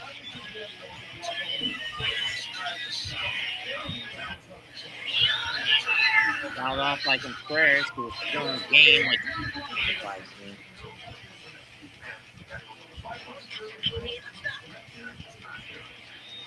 That angry ball dude, go do the world a favor and kill yourself for all I care. You parrot, you damn leeches.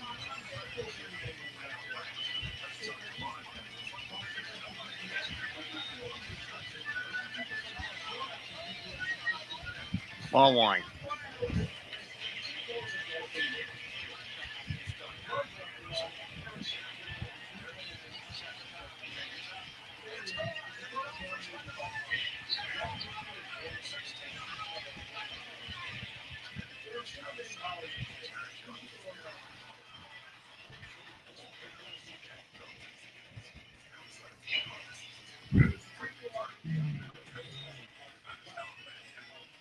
Strike two. Runners on first and second, one out.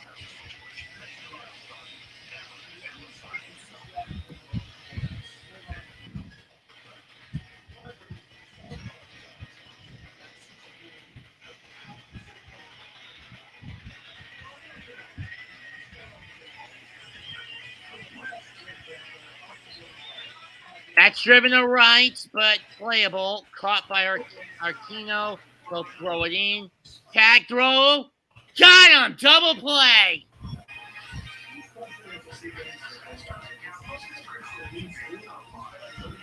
That ends the inning, but the Cubs do get a run. What a throw by Arquino to get morale. Mm-hmm.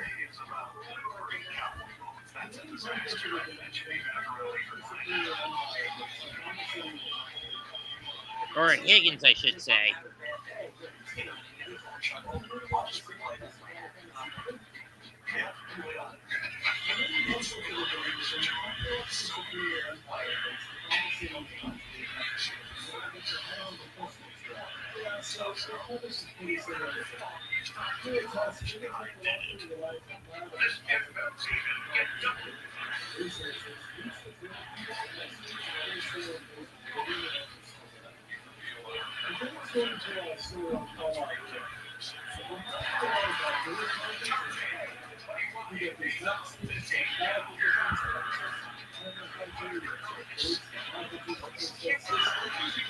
Already bottom of the fourth.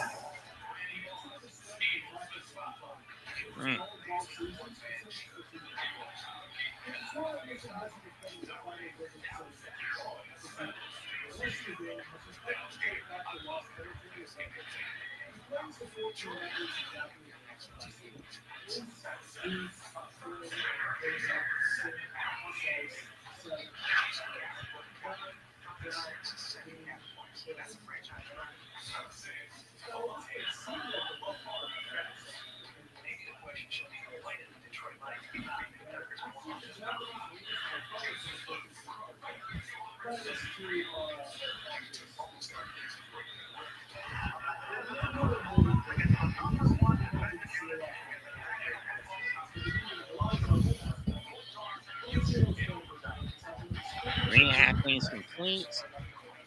4-0 Shy. Northsiders of Chi-Town.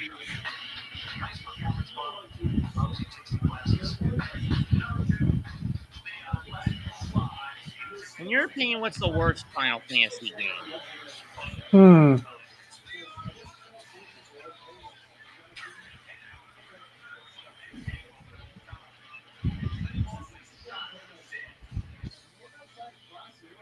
If one were to ask me, I'd say it's 2, just because of how frustrating it is.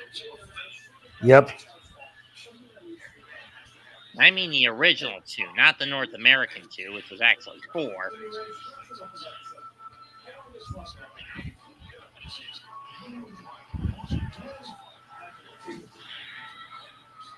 But then again, a lot of people say 11 because that's when they entered the MMO thing and failed miserably. Yeah, but no, Final Fantasy 11 didn't fail. Okay, 14's original version failed. Yeah, the 1.0. And weren't we supposed to get 16 at some point? We're going to get 16. Arquino fouls that one off, 0-1.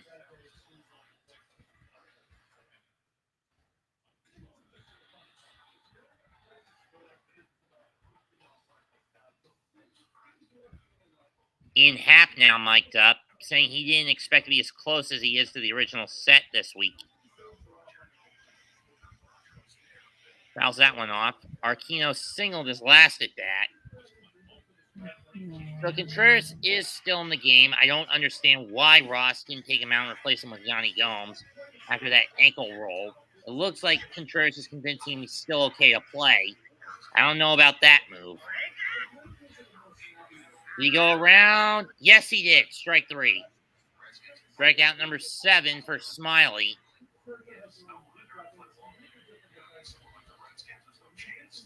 I mean, to its credit, this game is moving at a much better clip than the All-Star game did. Yeah, the All-Star game was a bit of a bore.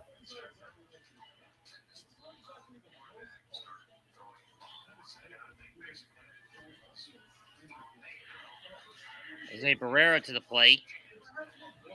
Struck out in the second. Swings and misses at one badly. Strike 1 up and in. Happ was a Cubs 2015 first-round pick, 9th overall, played for the University of Cincinnati, so he's a Bearcat. That's interesting. Swing and a miss, strike 2.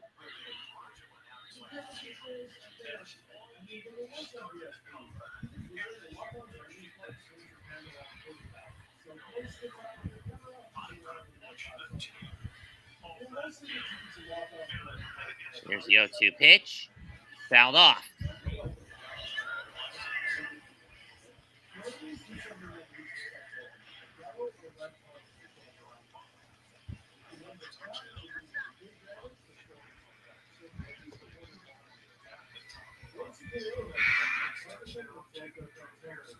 Got him swinging one low in. Sit out, Barrios. That's number 8 on the night for Smiley.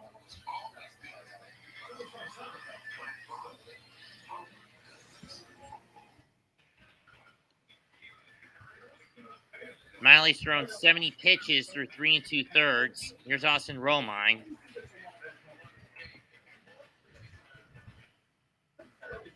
And Smiley struck out everyone except Joey Votto and Donovan Solano that he's faced. Ian Happ, most home runs by a switch hitter in Cubs history with 96 of them. Yankees could have really used that kind of a weapon. Ball 1.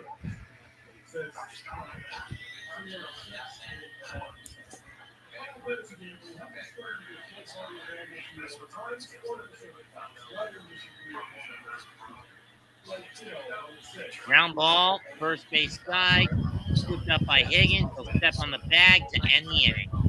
1-2-3 for Smiley, gets 2 of the 3 to strike out. We go to the 5th. Cubs 4, Reds nothing. From Dyersville. The Pinocchio remake commercial.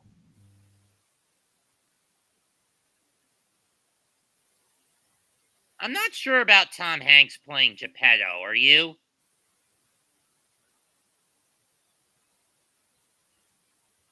Jose? Indeed. Oh, it's a streaming film. Ugh. I'm not a fan of Disney Plus.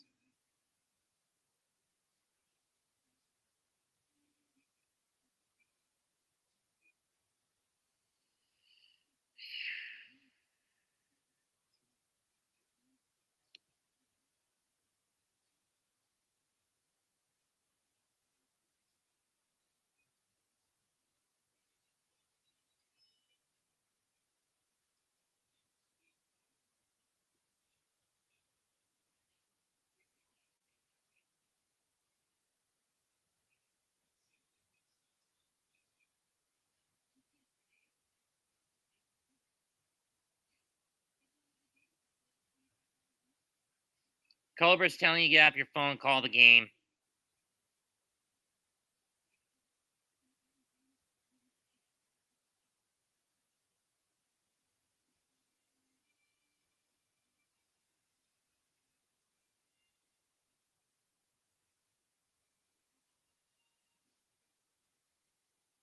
We're in a commercial, Cobra. Wait until after the game comes back. Jeez Louise.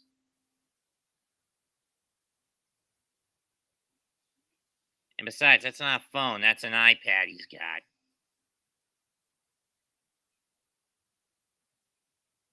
Not a fan of nuts.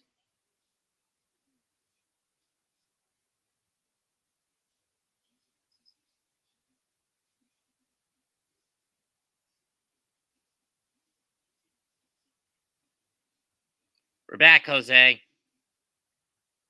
I see. I'm just keeping myself busy at least. Somebody has to. True. Top fifth coming up. Cubs at the plate. They'll be sending, let's see, Patrick Wisdom, Seiya Suzuki, and Nico Horner to face Lodolo in his fifth inning of work. Ball one. That one went in. Went low and out.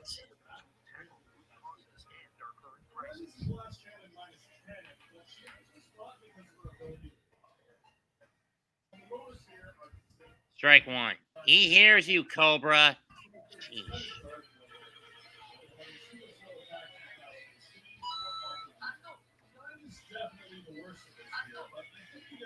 One counts. Swung on and missed. Strike two.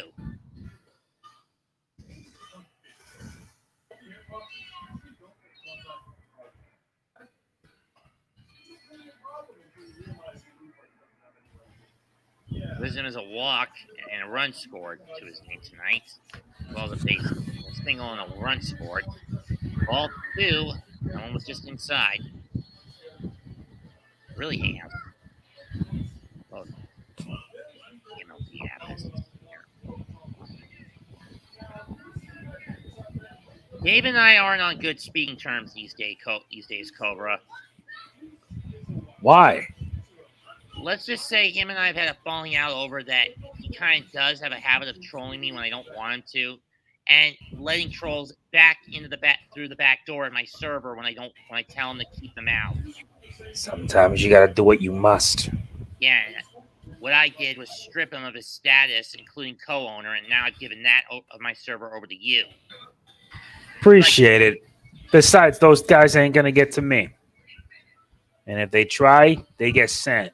Nor are you gonna placate to them, i.e., No. let 'em in. Of course not.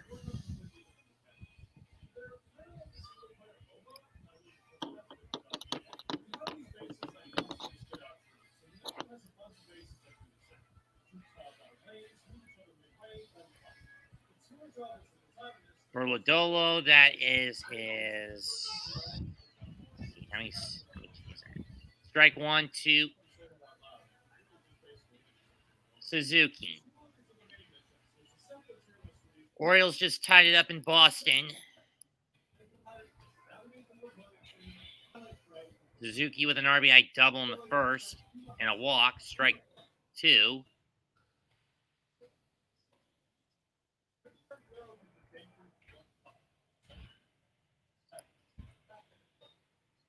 That was strikeout number 5 for Lodolo.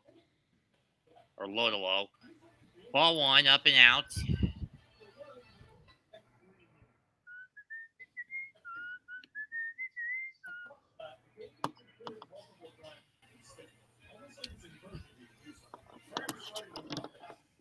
Still to come, the Harry Carey take me out to the ball game call in the 7th.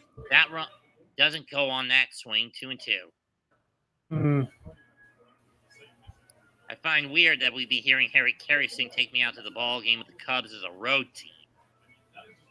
Even if it is just an audio recording. Thoughts on the passing of Vin Scully? All three.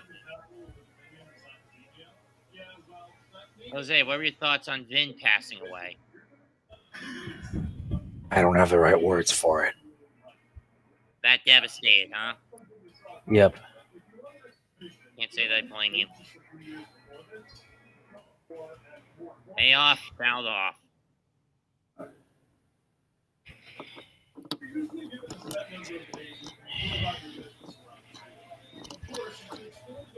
I would have actually met him in '97 if had been sitting in the press box at Chase, near the press box at Chase Stadium that one game between the Dodgers and the Mets.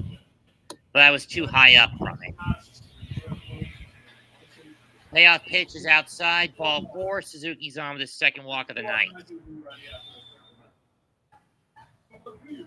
It's Malta's America, Iowa edition. Home of the world's largest popcorn ball. Davenport, birthplace of sliced bread. Lamar's produces 150 million gallons of ice cream annually. That's a bit nice. Courses per capita than any state in the nation. You would think California would have that, not Iowa. With you? Mm-mm. Anyway, here's Nico Horner. Ball 1.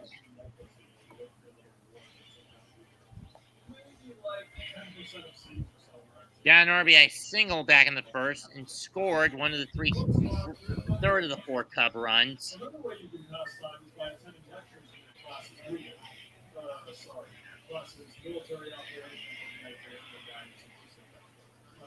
Ball 2. Suzuki's not taking off on that.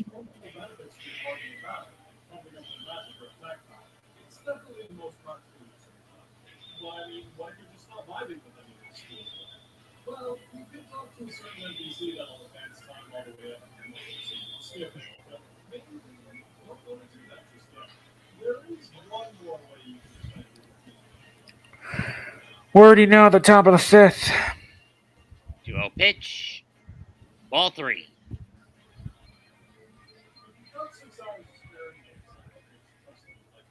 The finisher. New item at Iowa State Fair, $10. Extra large roasted potato with chopped brisket, smoked pulled pork, rib shack signature bacon mac and cheese, gourmet barbecue sour cream, and garlic rub butter. That sounds mouth-watering. Ball 4, another walk. Yes, indeed.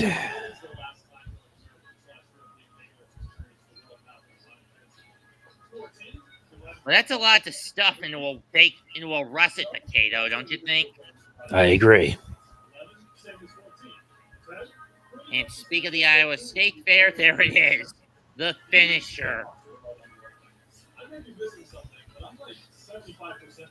Or it's behind the stadium. Whatever. Don't mind going out to talk to Lodolo. I think by now someone will be warming up in the red bullpen.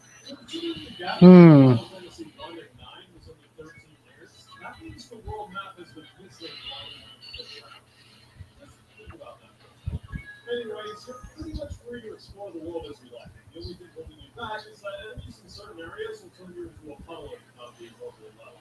You can visit the David Bell making some calls to the bullpen. I think he's getting ready to pull Lodolo soon. Actually, I mentioned at the beginning that this game is all about reclaiming the city. Runners on first and second, 1 out for the Cubs. Well, this is reflected on the map. Here's Chris Morrell. Strike 1.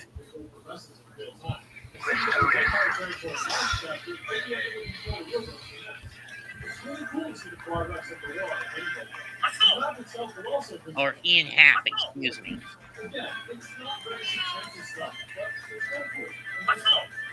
Velasquez on deck. Ball 1. Yeah, I don't expect Lodolo to stay out longer than this next after half.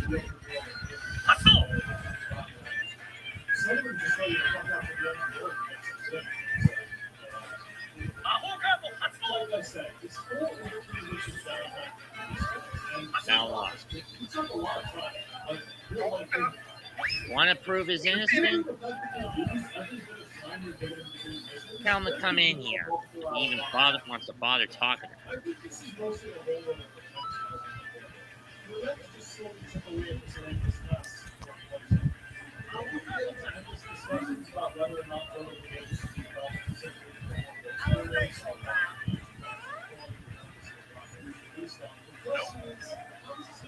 One-two pitch. Bam. Ball 2.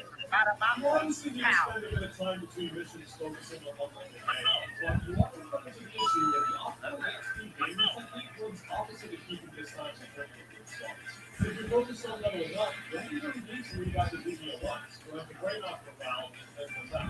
Other than classroom lectures that show you that 3 to 5 Here's a 2-2 to half. Sit down. That's strikeout number 6 for Lodolo. If you try to do both, well, that's really between vision times and to blow the nets. It feels like it lasts forever. And that's going to be the last batter for Nick Lodolo. We'll take a commercial break. New pitcher coming out.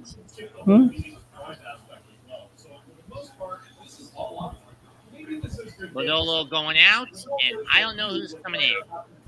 Either way, we'll be right back. 2 outs, top 5, 2-0 Cubs. Similarly to the Soul Chambers itself, is once the message to the fire is paid, you don't have to convince it.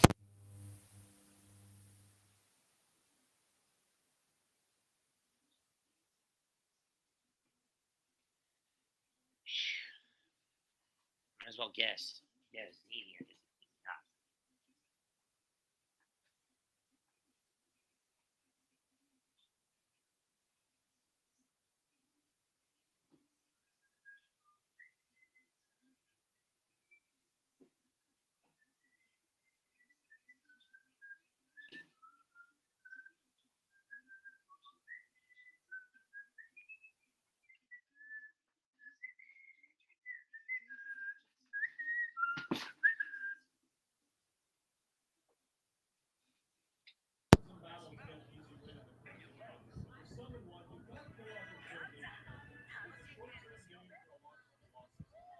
Shame you don't see a lot of people going out to play baseball in the streets anymore. There's not a lot of kids anyway. I mean, it's not like how we used to be. It used to be when we were kids. Then again, even when I was living in New York, I don't think you and I ever crossed paths as kids, right? Indeed. Because I was living on the far end of the boroughs in the island. You lived your whole life in the Bronx, correct? Correct.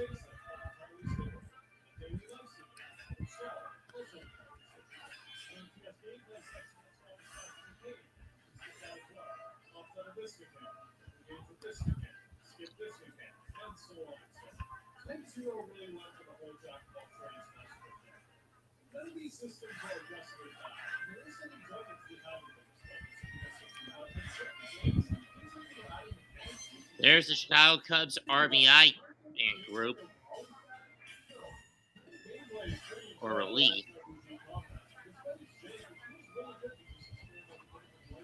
Beat the Reds RBI 12-7 earlier today. There's the Reds RBI charity group or team.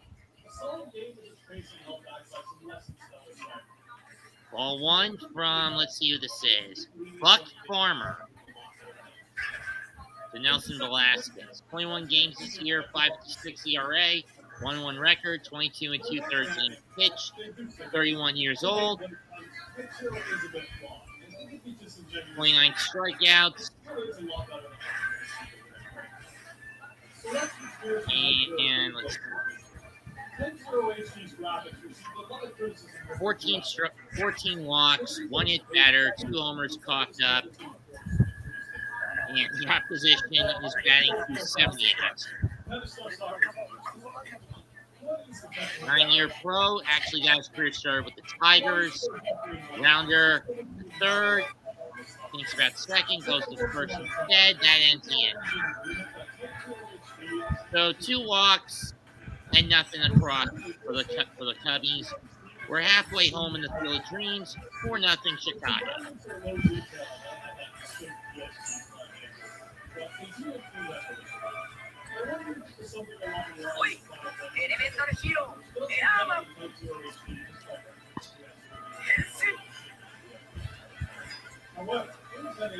Kamen Rider? No, I'm watching a Yu-Gi-Oh! Master Duel video while this whole thing's going on. Sometimes it can get really boring. I don't blame you.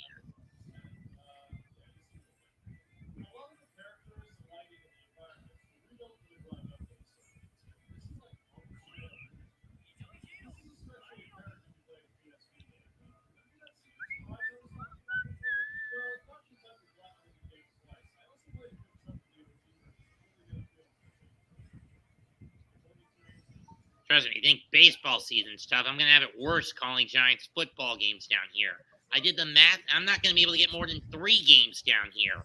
1 against Carolina and 2 against Dallas. And the latter one is on Thanksgiving Day.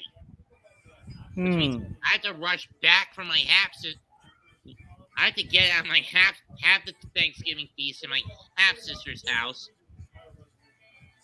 fill up on the turkey and gravy, and then bolt out of there by 3:30, 4 o'clock. You know what I mean? Yep.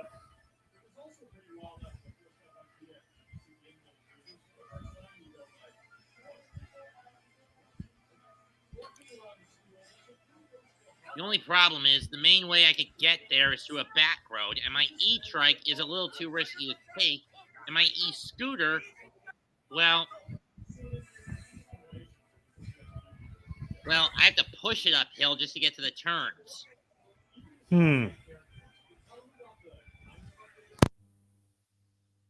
Hold up a sec. Be right back.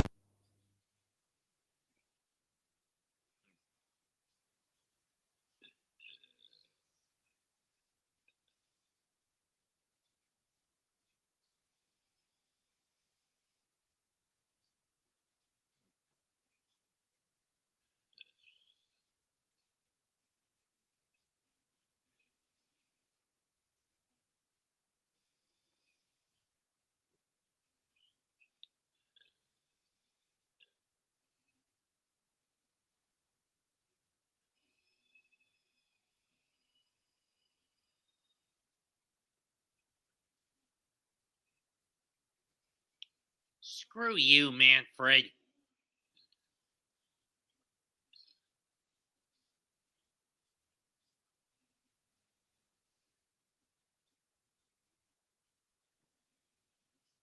So nothing has happened, huh? Other than Bob Manfred signing autographs in the stadium seats. Fuck him. Yes, indeed. Smiley throws first pitch. It's a strike over the middle. To Matt Reynolds. That's driven down the right field line, but it's going to go foul.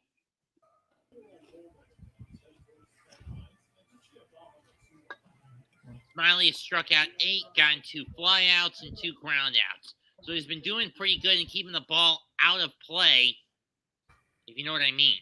Yeah. 0-2 pitch, ball 1.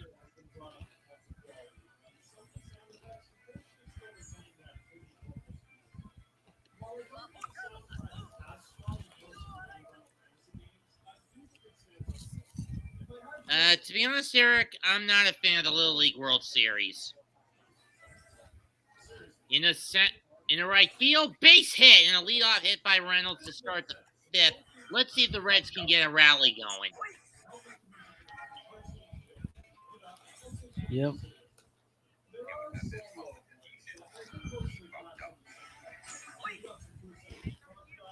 Last start against Miami, 5 2/3 innings, 4 strikeouts, 1 walk, 5 hits given up by Smiley. Tonight, 4+, 4 hits, 2 walks, 8 strikeouts.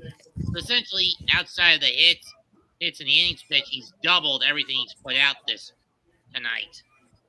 Here's Senzel, or Senzel, depending on how you want to pronounce it. Strike 1.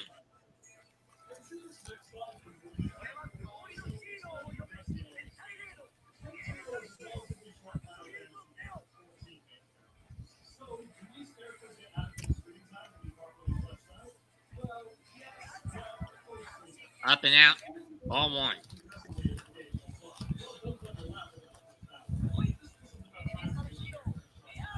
No stat tracker to tell how fast the pitch is. I'm guessing the Wi-Fi reception for that's pretty bad out in the cornfield. Boston just retook the lead against Baltimore on a Eric Hosmer double that brought J.D. Martinez home.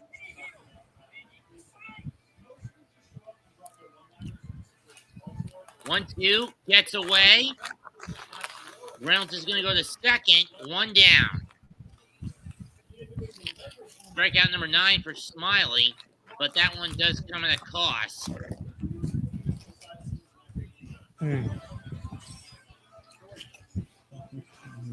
Here's Farmer.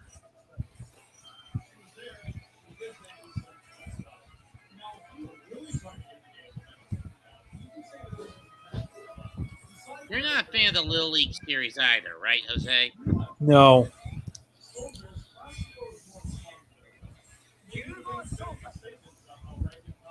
How's that one off? For me, it reminds me of bad memories from my brother. He used to play Little League ball. Drew Smiley's road to Iowa. 88 play umpires, 32 ballparks, 28 catchers, 9 teams, 3 trades, 2 releases, 2 seasons missed. I don't know what the last one was, but he only had 1 of it. Ball 1.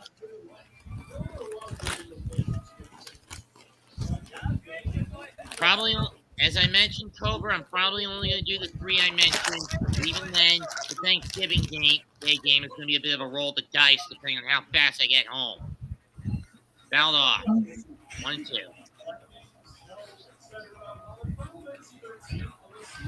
Because believe me, going to my half-sister's home, I'm going to be basically stuck watching the Lions game first. And you can blame my brother-in-law for that.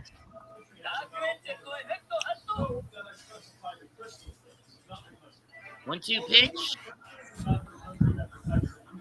Fouled off again. Not to offend, but I kind of find this a bit too boring. I don't know why, but it just is. Always trying to find out about baseball and the like, but sometimes baseball can get just so dull. I don't blame you. I just do this because I'm partially maybe because I'm a masochist. Roll to the left. That's not going to move the run over. Throw the first. Gets the second out. It's not for me. But then you could say this to every sportscast, about every sportscast. At least football to me is a bit more exciting. True.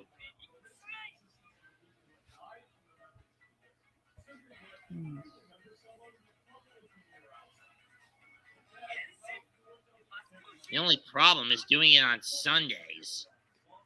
Not for me, my friend. Not for me. I only came in because you needed someone along for the ride. Fouled off, 0-1.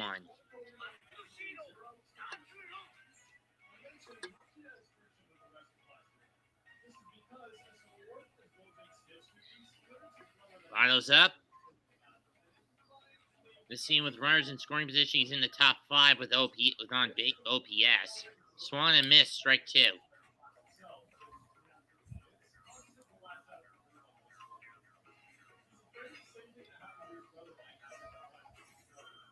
Thanks, Liam Wolf.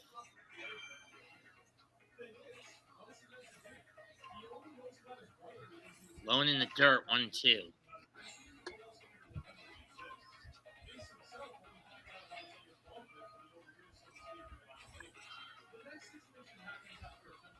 I mean, the most exciting game I've called this year was the game between the Yankees and Sox last month. We all know how that panned out. Yep.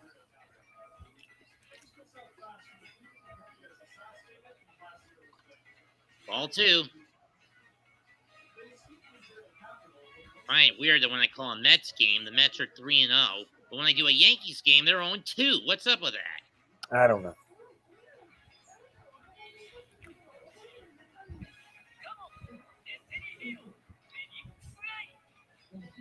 Here's the 2-2 to Votto. Driven to center, but playable. Morel's under it, and that ends the inning. Bored.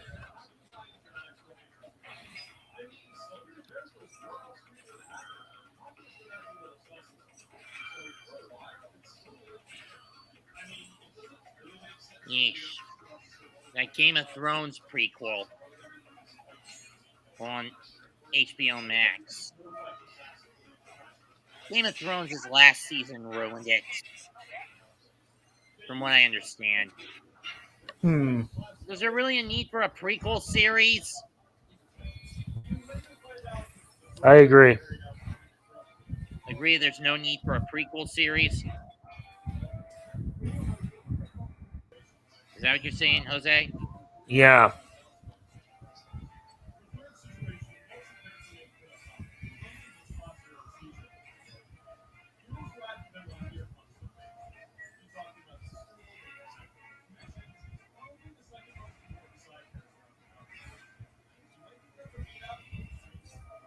Do you want to know what games really worked me up? It was calling the Knicks games earlier this year that I was able to do.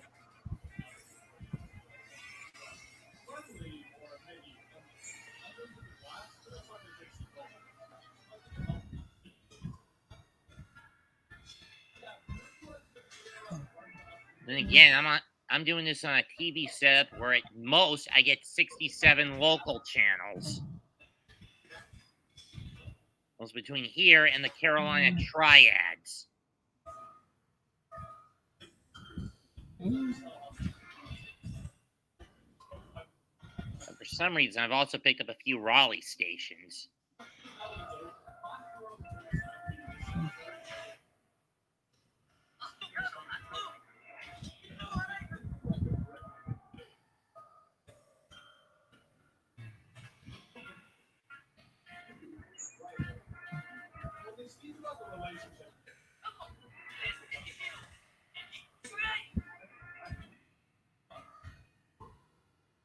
I find Chipotle is too much of the over flashy Tex-Mex. Don't you? Yeah.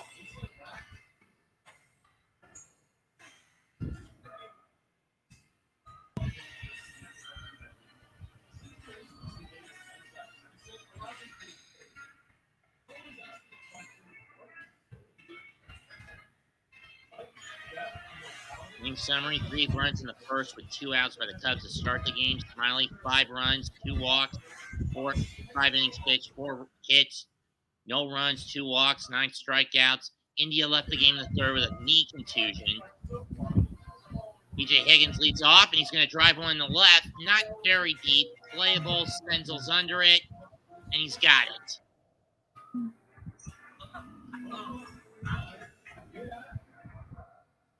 And now in the booth, Ferguson Jenkins, longtime Cub Hall of Famer, part of the 1991 class. Old Fergie.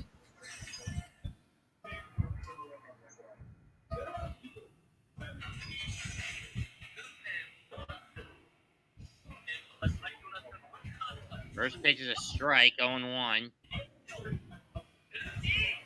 Jenkins' 167 wins with the Cubs as a pitcher, 5th most in team history. Too bad he was also doing it in the era of the Billy Goat's curse. Am I right? Yeah, the Curse of the Bambino, right? No, that's Boston. Chicago, it's the Billy Goat's curse. I see. Because in 1946, the Cubs were complaining about this guy who owned a Billy Goat while they were playing the Tigers in the World Series, and the goat was named Murphy, and they told him to throw it out, meaning either take the goat out of the ballpark or we'll throw you out. He refused, and they threw him and the goat out, and the owner said, as long as I live and as long as this incident is remembered, the Cubs will not make the World Series ever again. Foul ball, 2-2. And sure enough, for the next 70-plus years, the Cubs didn't make the World Series. After that incident. That's the story of the whole Billy Goat's curse. Why do you think Colt Cabana called his finisher for the longest time that name? You know the one, that inverted Boston crab? Yep.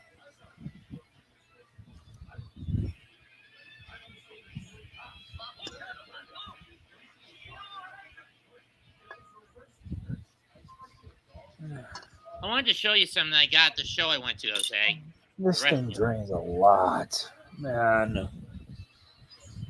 I'm serious. This whole thing is going to make me fall asleep.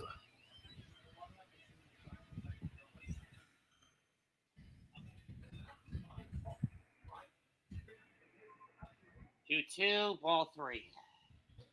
Seriously, this is going to make me fall asleep, and I don't know if I'll be around much longer.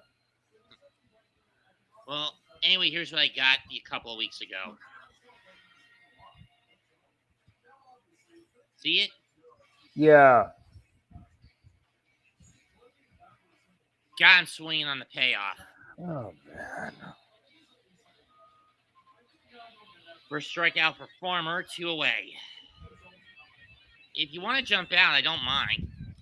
I know, it's not that. It's just that I thought the Field of Dream games would be interesting, not boring. All I'm seeing is Chicago decimating the Reds.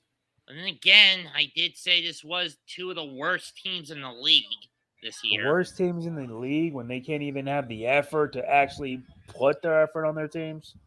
The White Sox are known to tank, and tank a lot. But at least they put an effort up last year. Base hit up the middle.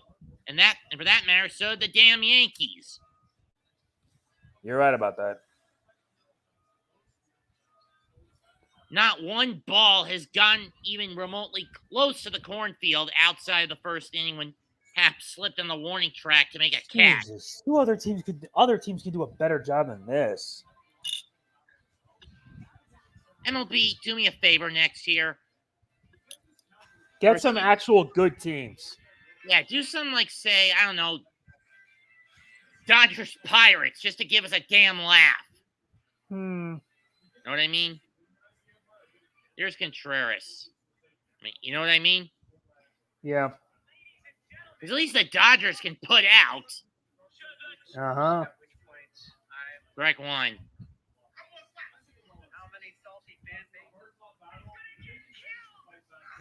I actually got this shirt signed.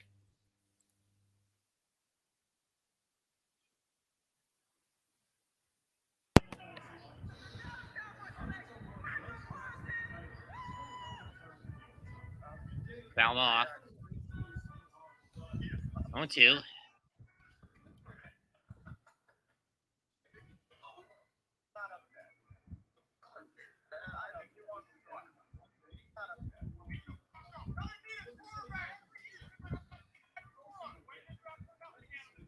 Longest yard 05.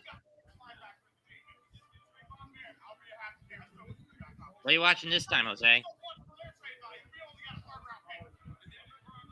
Off. Jose, what are you watching now?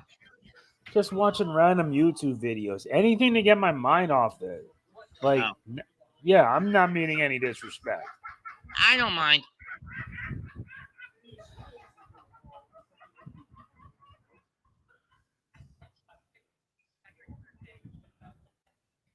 I mean, it's basically dynamic. I'm the guy who's going in all straight tunnel vision. You're more the laid-back ball connoisseur who gets bored real quick. Am I right? True.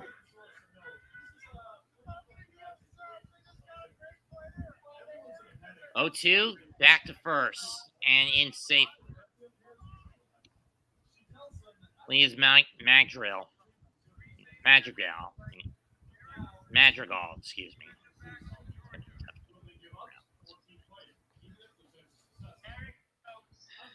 0-2, ball 1. And Madrigal takes off her first on opposing a stolen base. I mean, for second, excuse me. Yeah.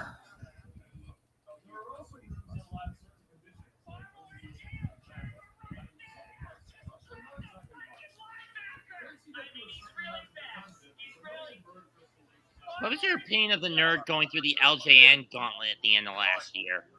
Madness. And I would know. I played at least a few of those LJN titles. Mm-hmm.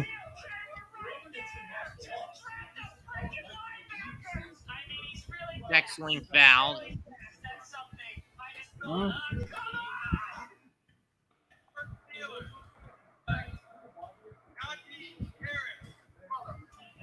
Still to come in the 7th. The Harry Carey take me out to the ball game.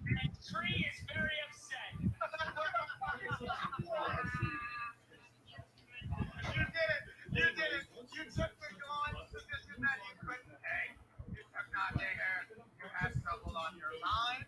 You had trouble on your head. And you went and took a run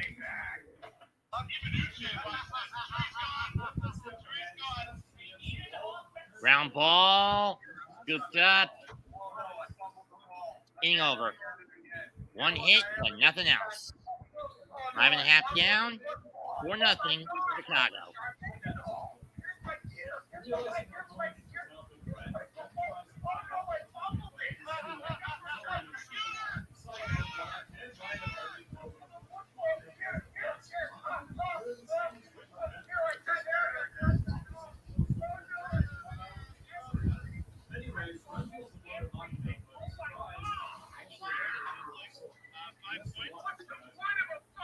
One thing is for sure tomorrow's Pokemon Journeys episode better be good.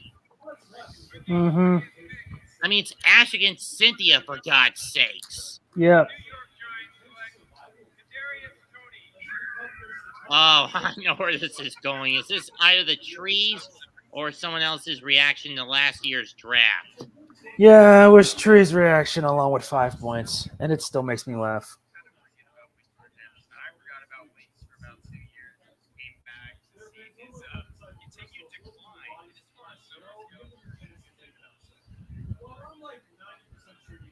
Ooh, Giants just took the lead in the preseason game. How this happened.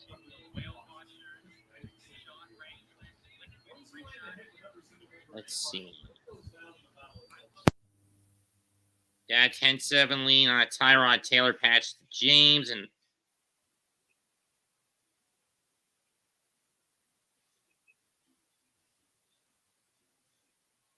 .450 left in the half.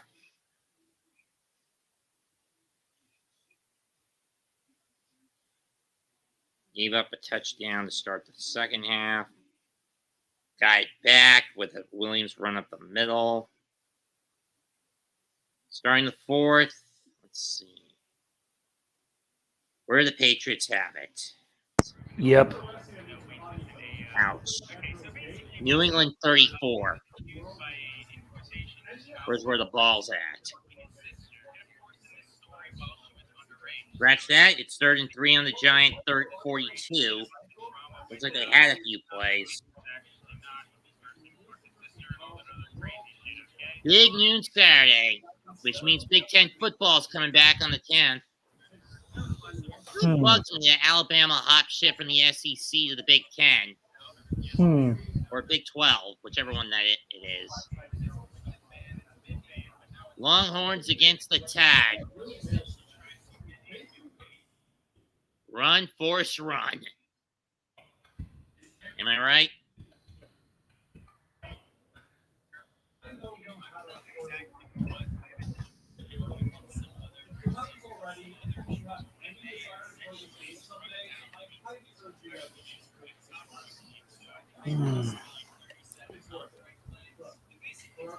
Ball one.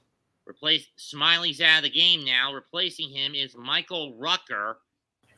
4.25 ERA, 20 games, 1-1 record, 29 2/3 innings pitched, 26 strikeouts, 11 walks. Strike one on the curveball. Predominantly an off-speed pitcher. He'll start off against Donovan Solano.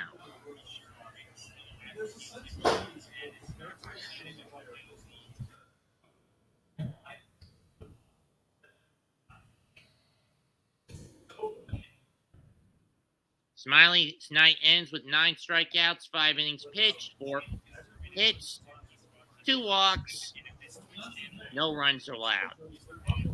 2-1, and Wisdom calls time to get the signals sorted out.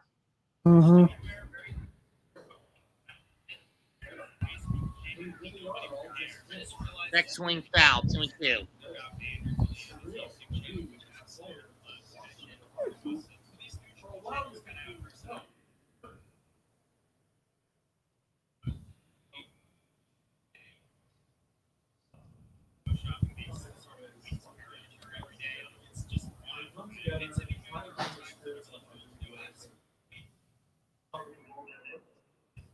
Ball 3.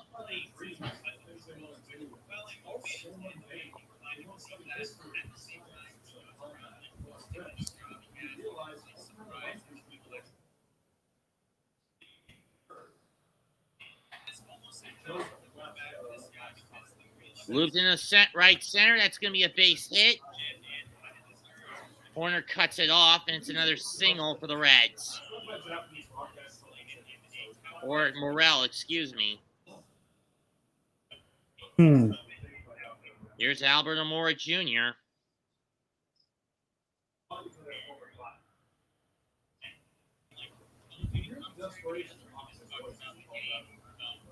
I mean, sure, this game, as I mentioned, it's been more about contact than it's been about power. But for the most part, it looks like the Cubs have gotten more of the contact out of the ball.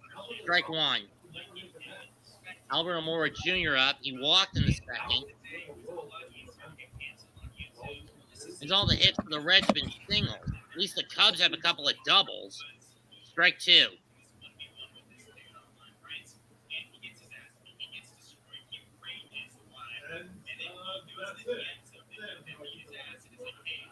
Home runs hit last year, 8 of them, accumulating for 17 total runs. Tonight, 4 runs, but none of them have come at a long ball. It's all been small ball. 0-2 pitch. Ground ball. 4, 6, 3.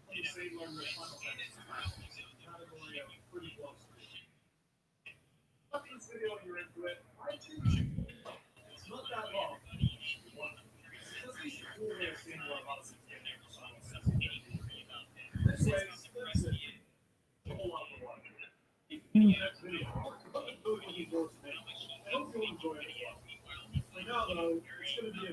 think the only exciting play I've seen is that double play from Arquino, no, the Farmer, a couple of innings back. And speaking of Arquino, he's up and he fouls it off. 0-1.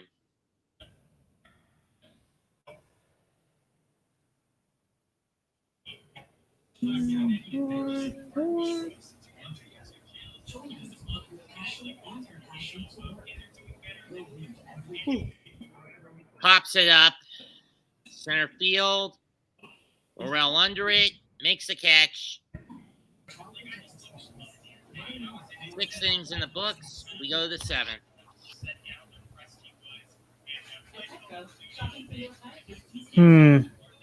At least this game's going a little faster than the All-Star game did. As boring as it sounds.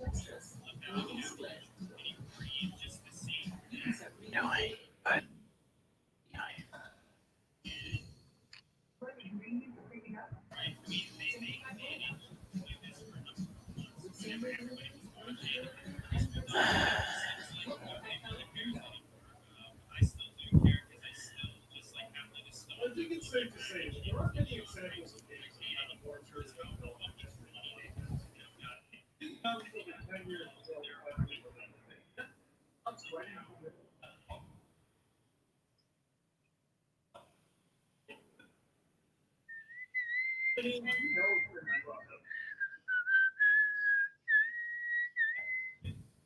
I'll be damned if the Mets get the Field of Dreams game next year. Yep. Mostly because they don't really have any retro uniforms. They don't, unfortunately. I mean, I don't think they even have their old 60s pinstripes they can pull out of the closet. Know what I mean?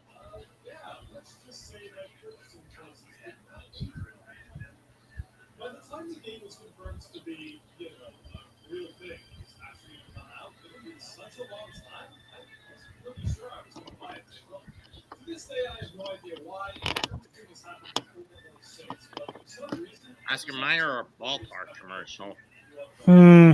Oscar Mayer.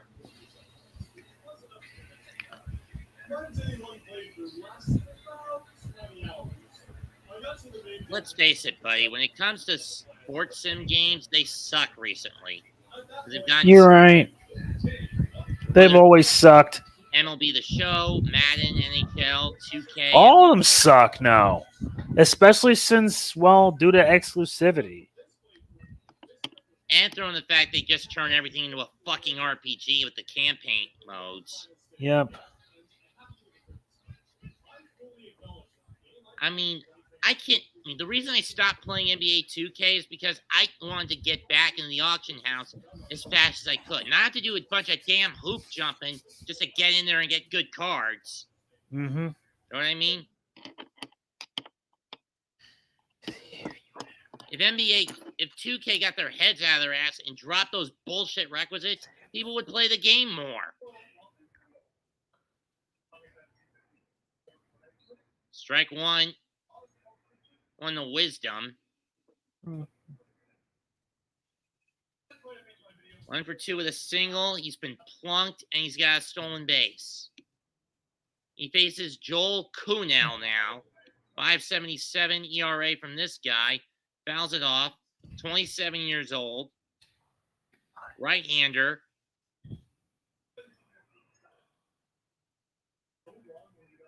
Three years playing, but he spent the last 3 or 4 seasons playing. 32 games appearing. 34 in the third innings. Ground ball, scooped up by Farmer, throws to Votto, gets the out. 22 earned runs, 5 homers allowed, 4 hit batters, 9 walks, 33 strikeouts, opposition batting .278 against him. Front runner for the MVP, Aaron Judge, 45 home runs, 99 RBIs, 681 slugging, 1.078 ER OPS, tops in the league across the board. But that doesn't matter if your team is basically a double or nothing offense these days. Yeah, and also doesn't help if the other team is going to be tanking for the sake of it. You're referring to their opponents, the Red Sox, this weekend, right? Yep, Boston. Sometimes they do well, other times, Jesus Christ. Strike one.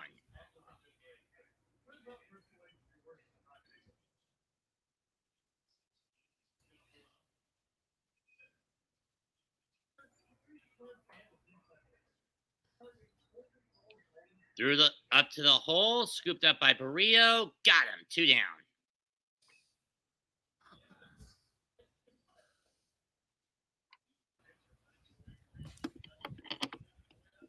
Why does it seem that in almost every game I've called, all here on StreamYard, it's always the road team that gets the W? Yep. I mean, St. Louis, Boston, St. Louis. Minnesota, San Diego, Minnesota. All-Star game, AL. This game, Chicago. Strike one. Lone exceptions, Boston and Yankees went Boston. Rangers, Mets went Mets. Cardinals, Yankees went Cardinals. And that game didn't even produce on Twitch. Chopper scooped up again, throw the first, 1, 2, 3, time for the stretch. Take it, Harry.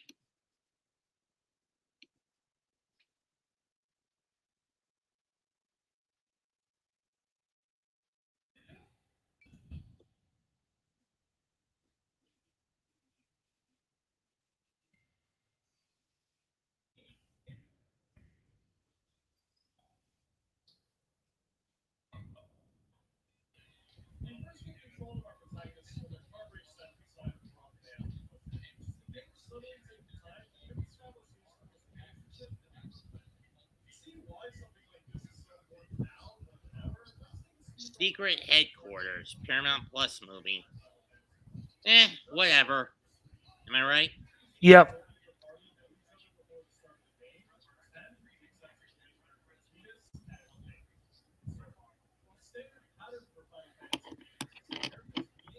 The thing with all the movies that have been adapted these days, I'm just jaded. I mean, video game movies usually tend to suck. I mean, the Sonic movies are good, don't get me wrong. Know what I mean?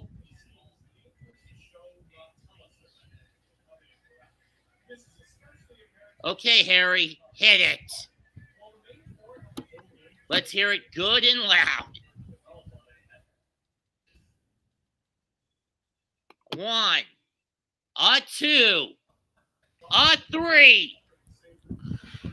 Take me out to the ball. I'll pass. Oh my God, not Take this. me out to the crowd. Buy me some peanuts and Cracker Jacks. I don't care if I ever get back for its root. Root for the Cubbies. If they don't win, it's a shame. Or it's 1, 2, 3 strikes, you're out at the old ball game.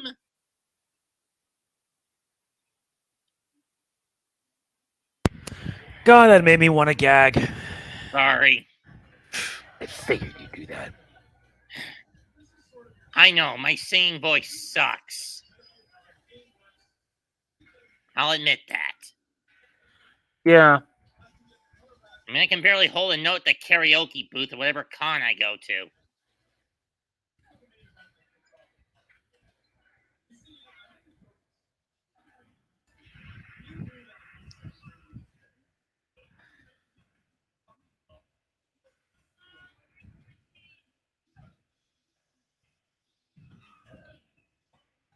It doesn't strip for a bucket of Applebee's.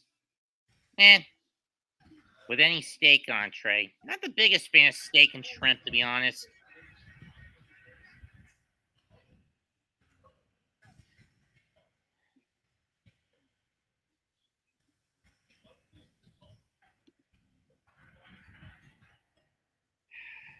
Eric just said, I just broke his speaker.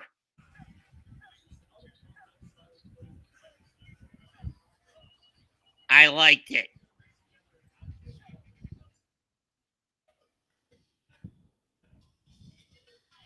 But he says he liked it.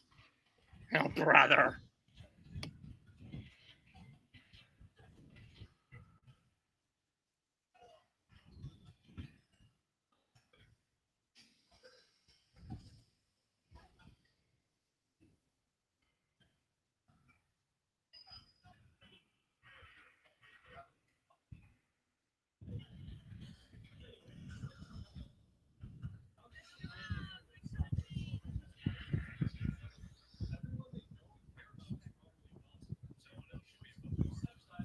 Reds up for the bottom of the 7th. At the plate, Jose Barrio, who has struck out twice. This will probably be his last at bat the way this game's going. Drives it down the line. Fair ball. That's going into the corner. And the Reds finally have an extra base hit. It's a slow rolling double.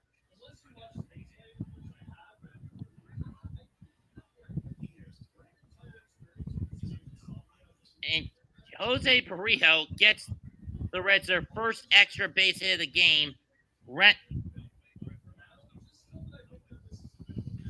Austin Romine coming up, and the Reds have got to capitalize on this. That's Barrio's first double of his major league career.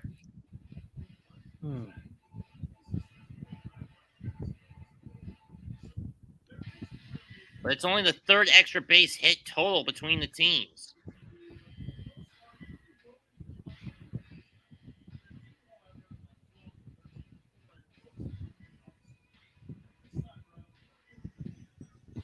Looks like we're getting a pinch hitter. If I had to guess, it's Mike Paperiski.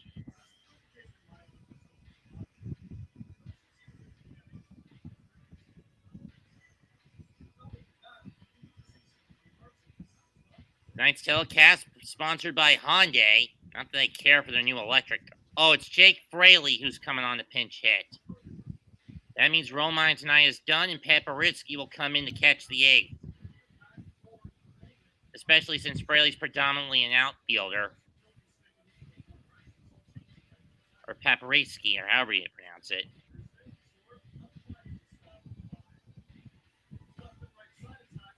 .209 batting average, .662 OPS, 3 homers, and let's see, 9 RBIs for the 27-year-old southpaw. This is his 4th year in the leagues. Started in Seattle, but he didn't get much there. Best year was last year with the Mariners, where he hit .210, 9 homers, 36 RBIs. So he's always either just below or well below or hovering around above the Mendoza line. 1 ball, 1 strike.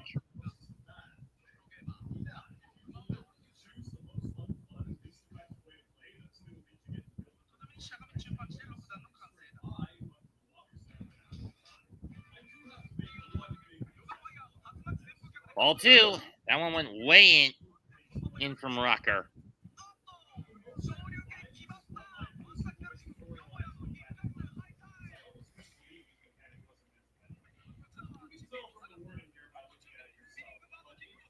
Hughes warming up in the bullpen for the Cubs. Ball 3.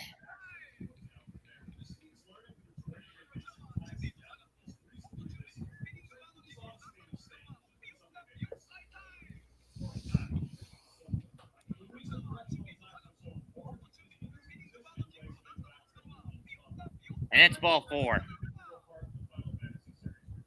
Thoughts on Moxley versus Punk happening at All Out, Jose? This might be interesting. Rest and Ray, the Diaz brothers. Edwin 2-1 when he's rested. Alexis 3-1 when he's rested. As far as I'm concerned, Alexis Diaz is probably the only good thing the Reds have left. Yep, they do. Where Edwin is basically playing a master supporting role with the Mets. Here's Reynolds. Ball 1.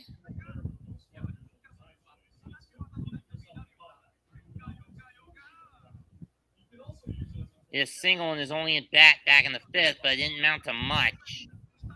Got cut down in a 4-6-3 double play. Strike 1.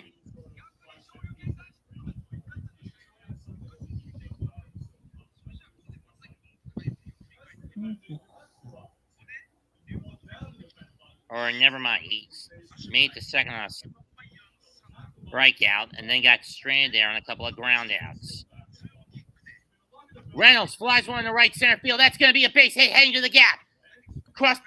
Heading for home. Suzuki bobbles it. 1 run is home. Here comes a second run. No, they're just going to hold.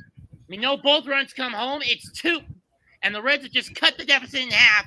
4-2 Chicago. Oh, an RBI double by Matt Reynolds. Barrio and Fraley come home on Reynolds' 8th double of the season. RBIs 19 and 20 for the former Met.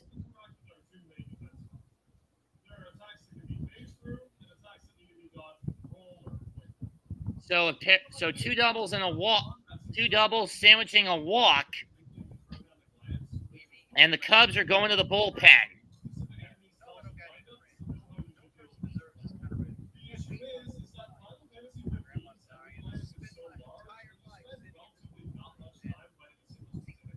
Rutgers' night is done.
This means you essentially have 2 states, offensive and defensive. You switch between them based on what the situation is.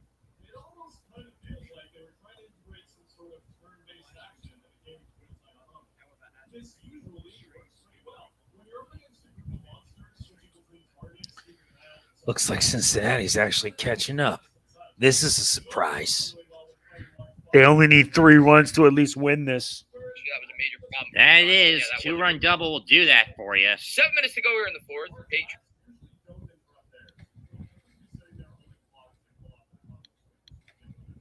And Brandon Hughes has come on to pitch. 3.31 ERA. 26-year-old left-hander. 31 games, 32 2/3 innings pitched, 42 strikeouts. All 2. Has given up 24 hits, 13 runs, 12 of them earned, 5 off the long Give up ball. that much. That's just bad.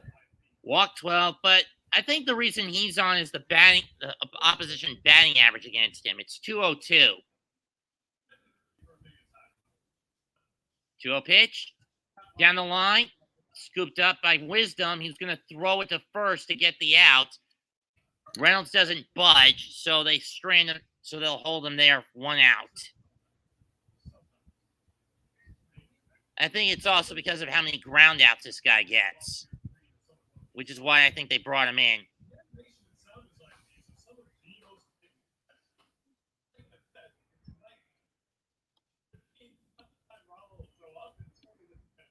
Giants up 20-14, by the way, in their preseason battle with New England. Kyle Farmer's up. Strike 1.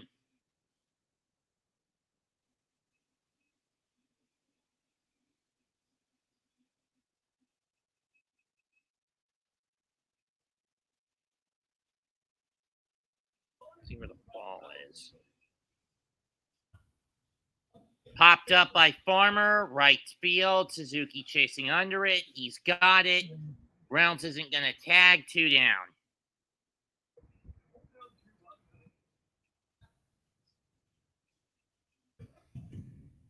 And Votto is up.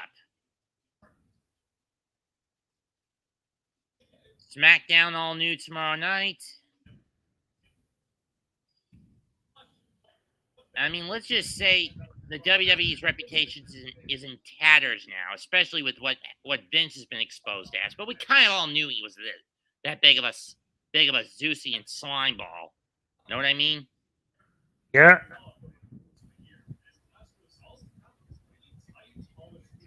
And for those wondering what I mean by calling Vince a Zeusian slime ball, bureaucratic brute with a libido he could never keep in check.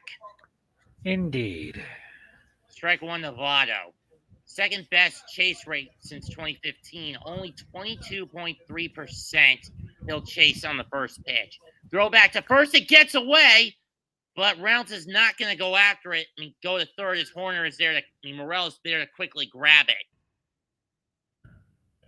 Saving a pickoff error. I mean, gotta admit, as good as Morel is with his bat, he's definitely more proficient with his glove. Am I right? Agreed.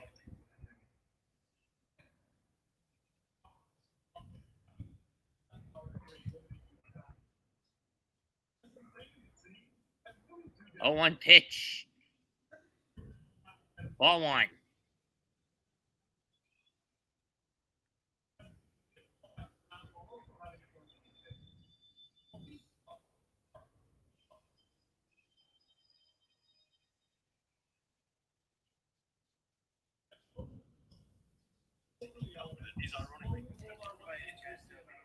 Ball 2.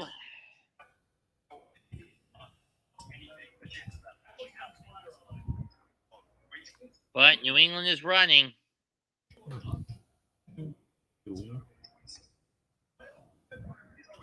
They have it on the Giant 31 with about 6 minutes left. 2-1 pitch. That's fouled off. 2-2. I think it ricocheted off the plate before it went fair.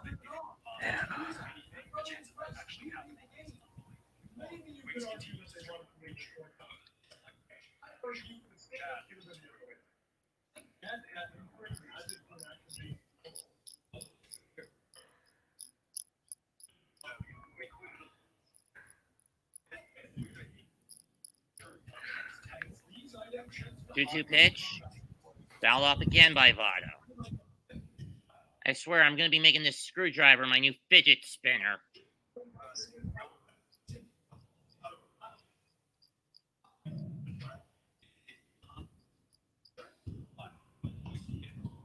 Maybe I should do an ASMR in the future. Question is of what, though? 2-2 pitch. Again. Stared at it. We're going to the 8th. But the Reds do get on the board with a pair of doubles.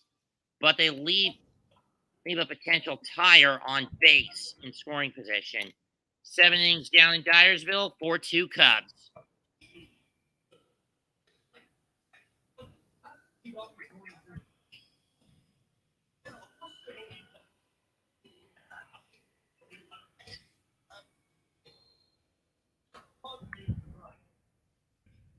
But the question is,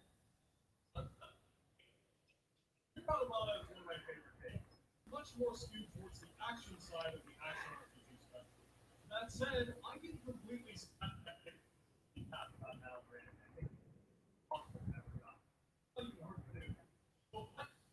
favorite game. All said, are better enough on a base basis. I'm going to say it's a lame part of 15's battle system, but it doesn't matter. The thing about Final Fantasy 15's combat is that I think it's a bit misunderstood. And it can't something is compared to something else, and believe you, Top of the 8th inning.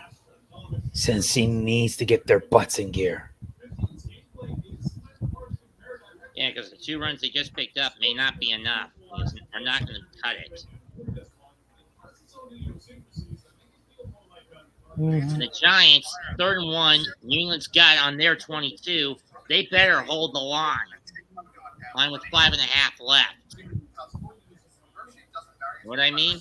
Yep. Ah, damn it. Gave up a 2-yard run up the middle. Now they really need to hold the line. I don't think they're going to hold the line at this rate. I mean, I don't care if it's a preseason game. I mean, this team has sucked since 2012. Know what I mean? Am I right? Yep.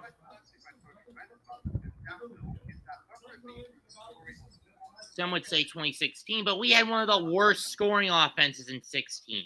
Not one game we got over 30 points in that season. I checked. This is Iowa. And they have come. Reds got 2 runs on 2 hits in that inning. I mean, the bottom of the 7th. Let's see what happens if they can hold the line in the 8th to get some going. Oh, great. It's this fucking troll again. Jeez. The one posing as my mother. And I thought I had it worse. With trolls? Yeah. Yeah, at least you don't have trolls posing as your mama. That's screwed up. Alexis Diaz, 40 games, 3-1 record, 194 earned run average, 41 2/3 innings, swing and a miss, strike 1. Of course, I don't know if he's the older or younger brother to Met closer Edwin Diaz.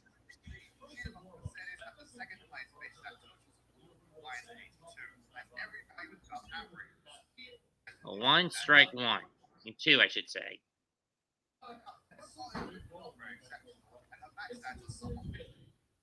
Defensive change. Jake Fraley in left. Albert Moore Jr. moves to center. Paparizzi moves to behind the plate. Late for the Reds. Everyone else is staying put. Fouled off.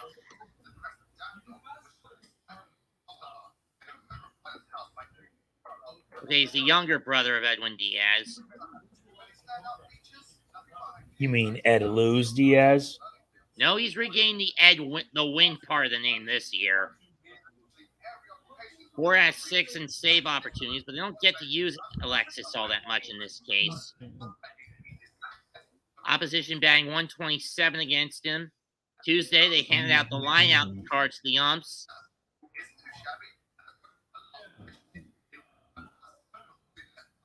22 walks, 53 strikeouts. 0-2. In the left center for a hit. Scooped up by Almora, and Horner and Morel is on with another single. We'll lead off the 8th.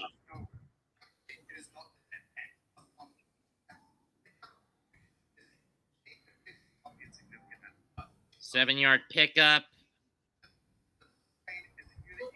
Ah, damn it. The Patriots just took the lead. Motherfuckers. 4:51 left. Humphrey pass from Zapp.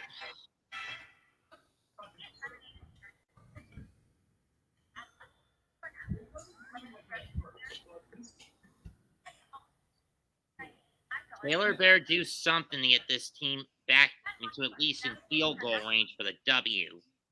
Indeed.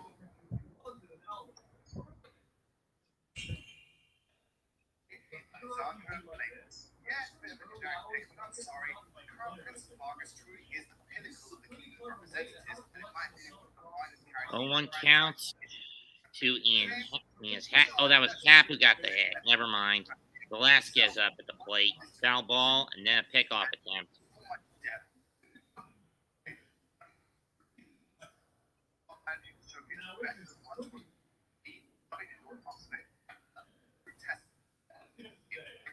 Strike 2.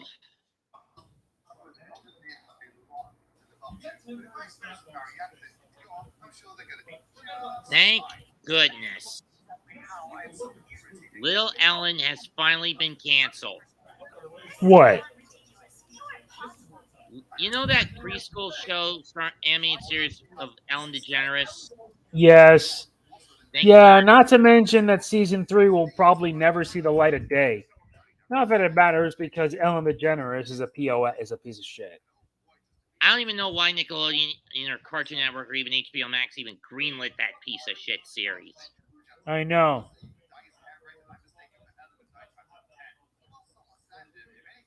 They should have known the minute Alan's name was slapped on, red flag. Don't do it. Yeah.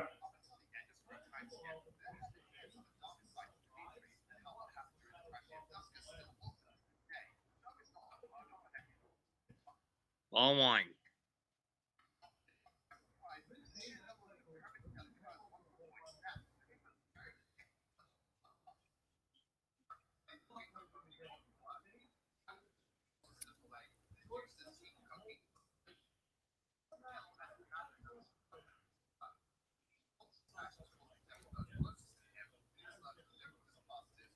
Throw back to first. Gets away, and Happ is going to make it the second. Or possibly even the third. Nope, he's just going to stop at second. E1.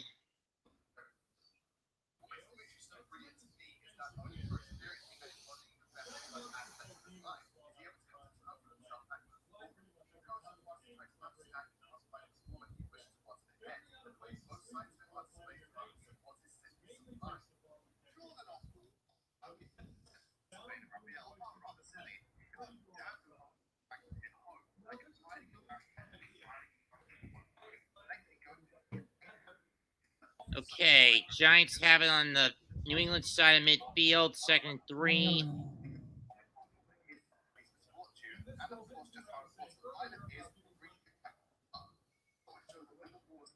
Incomplete pass, 3rd and 3 on the New England 49. They better do something with this next play. 3.5 left.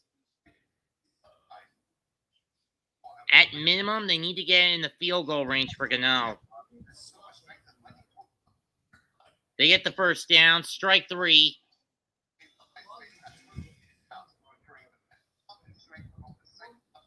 Green on the stare down. Velasquez down on strikes. Here's P.J. Higgins. And I'm sorry if we're distracted, folks, but to be honest, I thought this game would be a little more exciting than it was. I mean, compare this to last year's. I'm going to be blunt. This year's Field of Dreams game is a bit of a step back. Back as it focuses a little more on small ball than the long one. Swing and a miss. Strike one by Higgins. As nothing has gotten remotely close, as none of the balls have gotten remotely close to the cornfield tonight.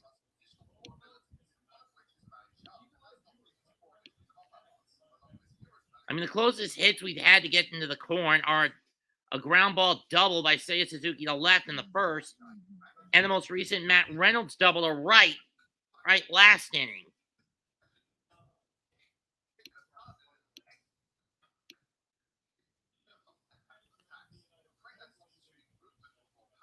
Couple of father and son having a catch.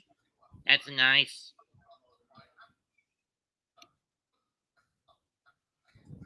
Ball one. And with the exception of a Joey Votto fly out in the first, none of the ball outs have gotten that close to the cornfield, let alone the warning track. But then again, these are two teams plagued with injuries, bad startups, bad contracts. Bad everything. Got that right. I mean, I get the logic in picking the two oldest ball. Why do I feel so tired? Yeah, because I'm gonna have to be up early in a matter of because tomorrow can't stay up late. I don't blame you. Yeah, I'm serious. I already uploaded my video. All I gotta do now is just pack it in, and that's it. I'm just tired enough as it is. Besides, I gotta be up early tomorrow anyway. I'm off for the gym again. Strike three.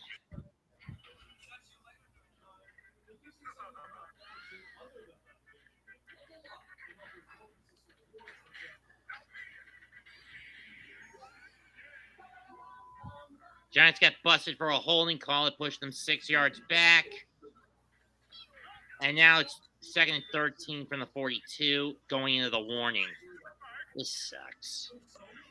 Yes, it is. I meant for the Giants. I mean, I'm not going to lie. This game sucks too, but I'm just saying that the football team always seems to have the calls turned against them for one reason or another. Can't even be thrown a fucking bone in preseason.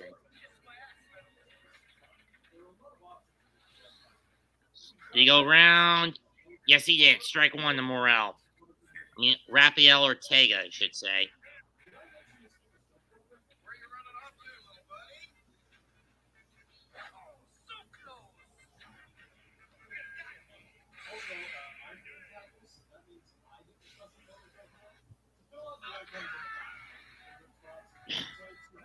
Ball one.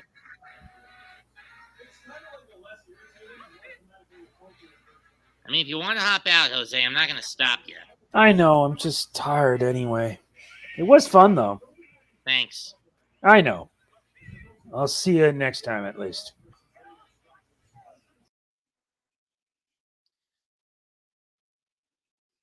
Swung on a miss, strike two. I'd like to thank Jose for hopping in for as long as he could handle it, but I have decided to let him go and get some Z's.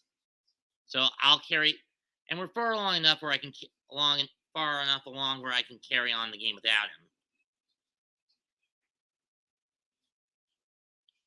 1-2 pitch coming from Diaz to Ortega.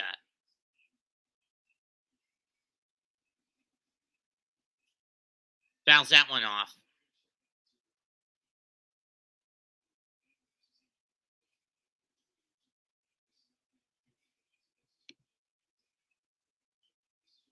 He only has to play 60 games a year. You're kidding me. Nah, he's a mess. You're kidding me. No, I'm not kidding. That's serious. So is he going to get paid for 60 games instead of 82? Because NBA.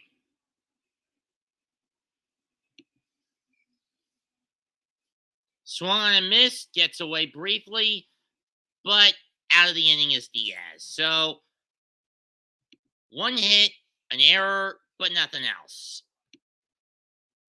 7.5 complete. 4-2, Chicago.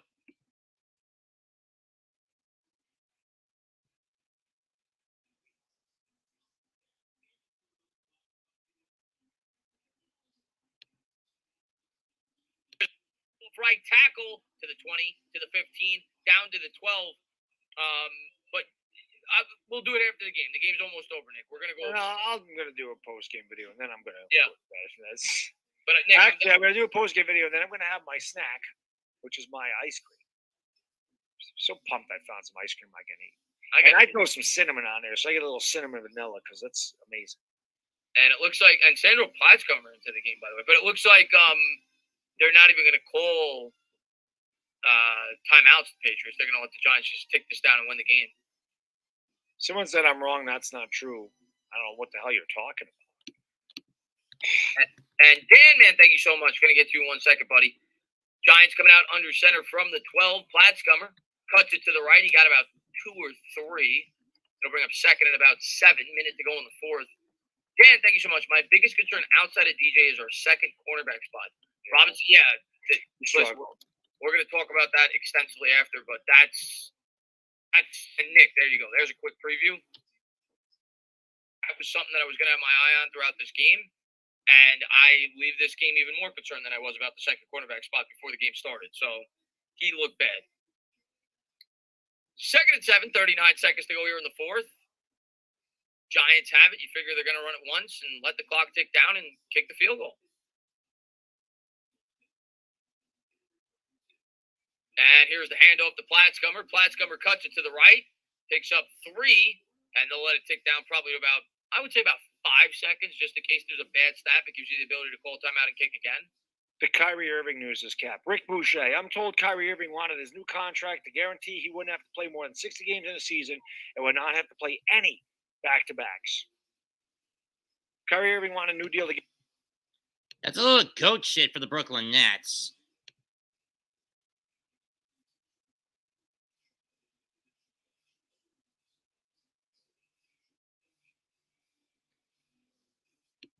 No, Donkey Kong.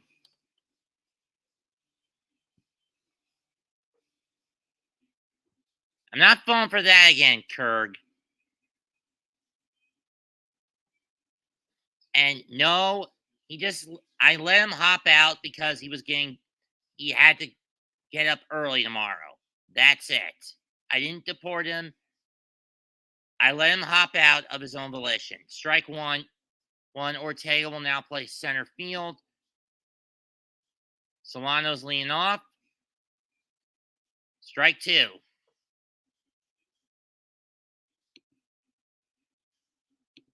New York Giants fans, the penalty. Hold kick. Good. The Giants are undefeated. Wait, is there a penalty? Stand up. New York Giants, 21, they win their. Ball 1. How are you two? Ugh, I know.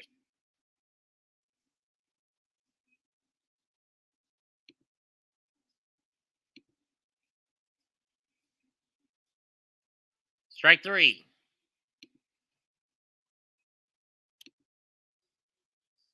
Why do I have a bad feeling about this?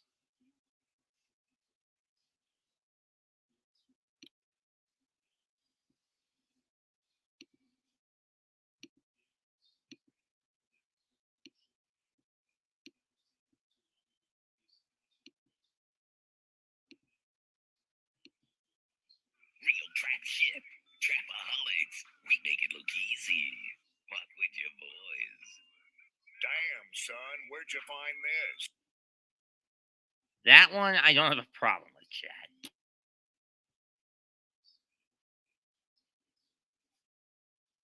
Of the middle, dropped by Wisdom. He's going to throw it to first. Got it, 2 down.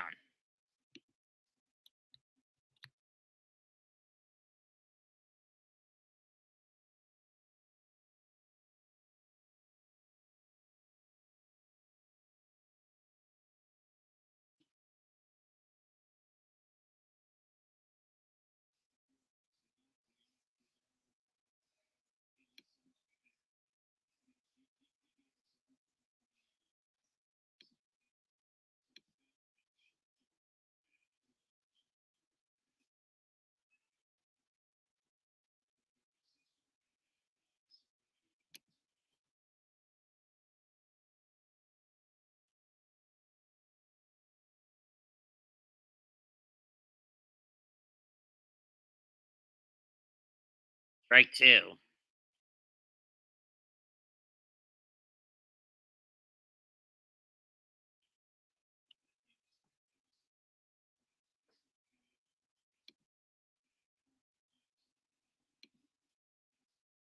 Ball 1 to Aquino.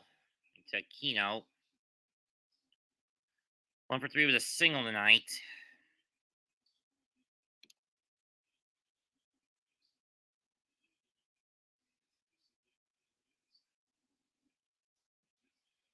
Digo, yes. Strike 3.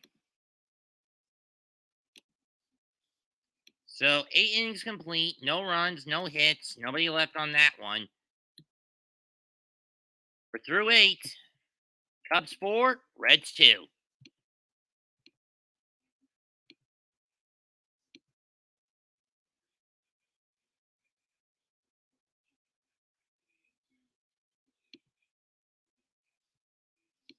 Season mentally, like we said during the stream, all you got to do is go back and look at 2019. We went undefeated. The team was horrendous. I think the first team that went 0-16 actually went 4-0 in the preseason. So it means very little in terms of wins and losses. Mike, man, thank you very much, man. I appreciate it. He says Richie James and Colin Johnson. Yeah, for sure, Mike. I think that's something positive to take out of it. Colin Johnson, albeit against backups, but regardless, did look good. He was constantly getting open. Richie James, they featured him in the slot a bit. He made it. I think the first time I saw him out there, at least the first time I saw him out there, he might have been out there the drive before, but I noticed him. Tyrod Taylor hit him in the slot for a nice reception, and of course caught the deflection off of Colin Johnson's hand on the throw that kind of sailed a bit from Taylor.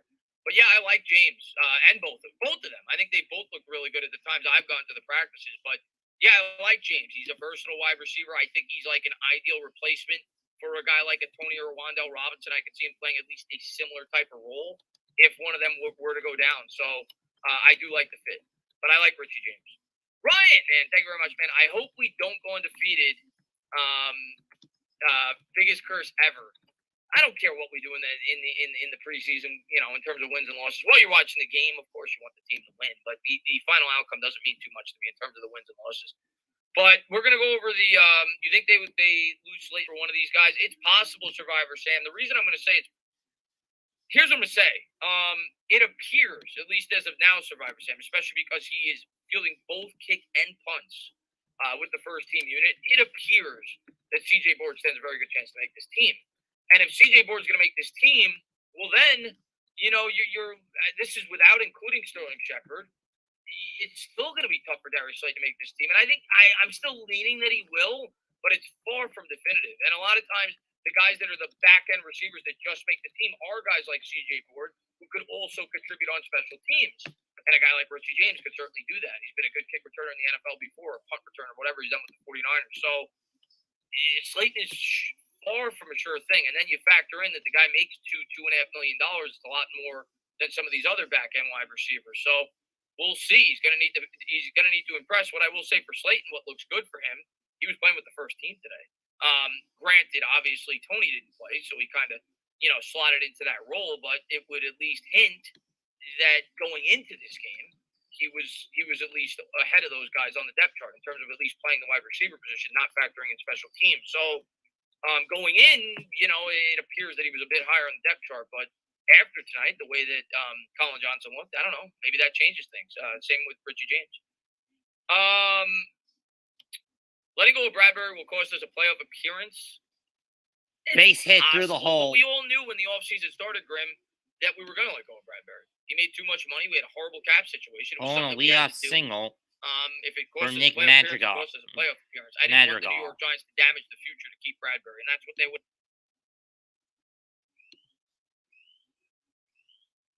Hunter Strickland, one of the worst picks for the Reds to use as a closer now on. 33-year-old, 3-3 record, 5.88 ERA, 45 games popped up, 7 saves this year. Have 11 attempts, 3 holds, 1 in the third innings pitched, 43 hits, 30 runs, 6 homers, 265 batting average against him.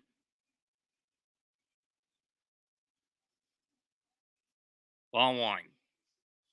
On to Contreras.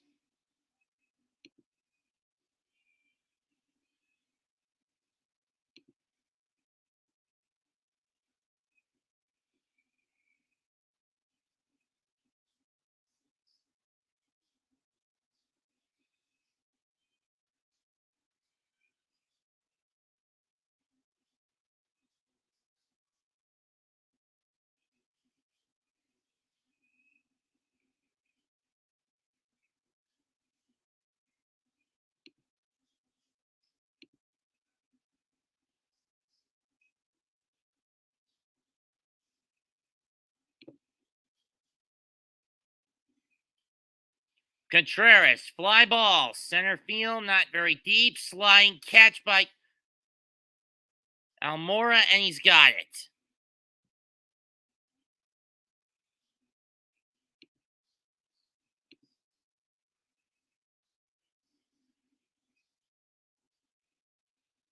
Center of the bat. Had that been off the end of it?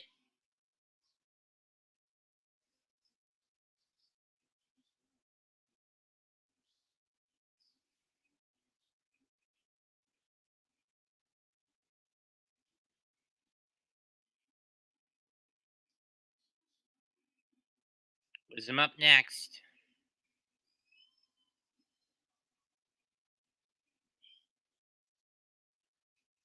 Magical, swing and a miss, and he makes it to second safely.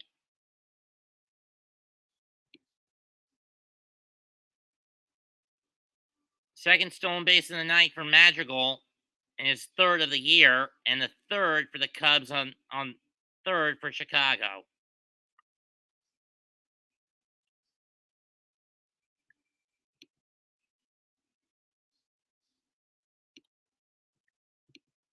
Cubs 3 out of 14 with runners in scoring position tonight.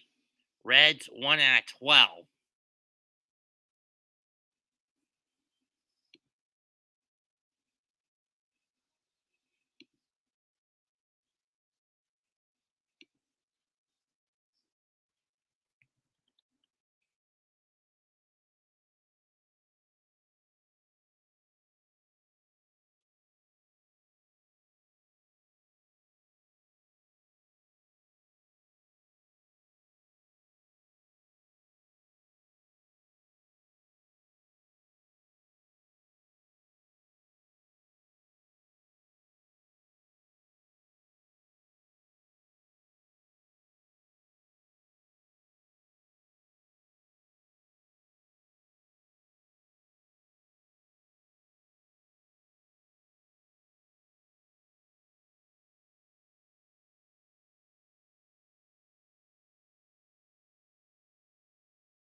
Ball 2.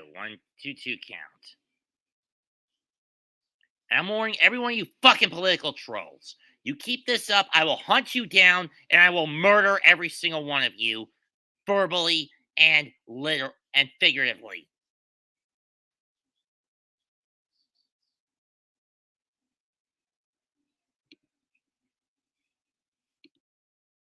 As far as I'm concerned, you trolls.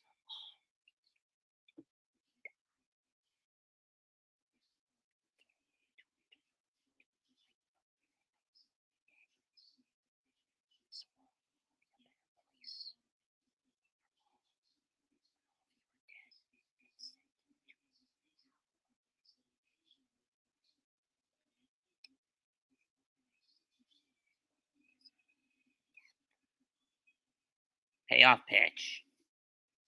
That's a ball.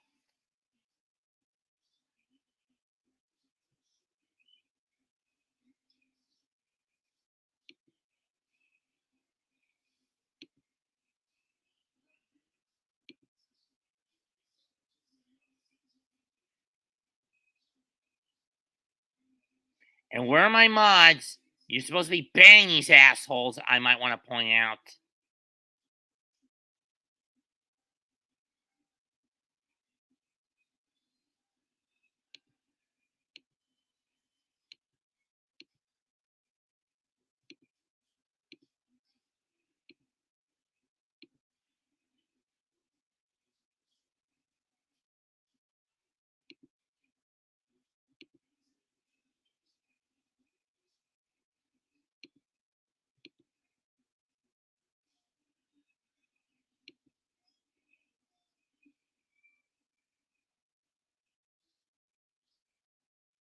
Strike 1.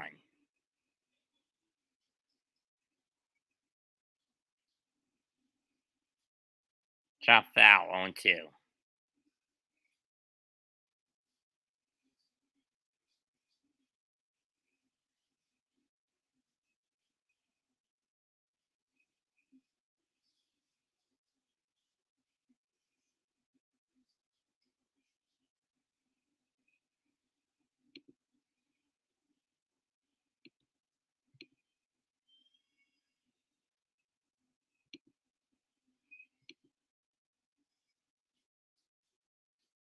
Strike 3.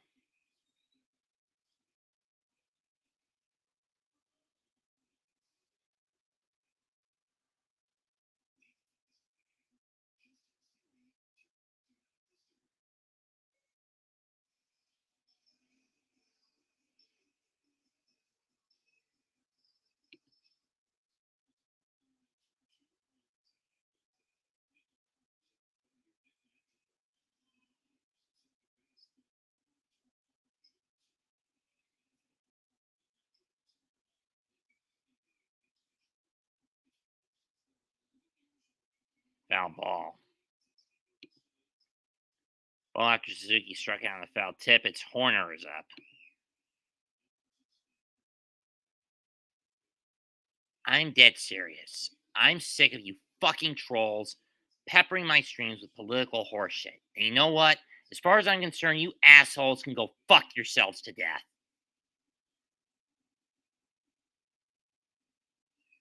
Swing and a miss. Strike 2 to Horner.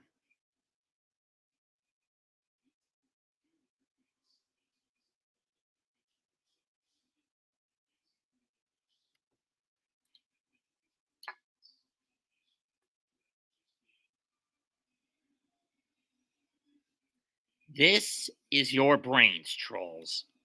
And this is your brains in my hand when I hunt you down. When I find out your identities, and I pepper you with the shit you've been hitting me with. Because you guys have been doing it with malicious intent to piss me off. Ball 1. You think it's funny? It's not. It's hurtful, it's despicable, and all you do is to do it for the sake of being a satirist.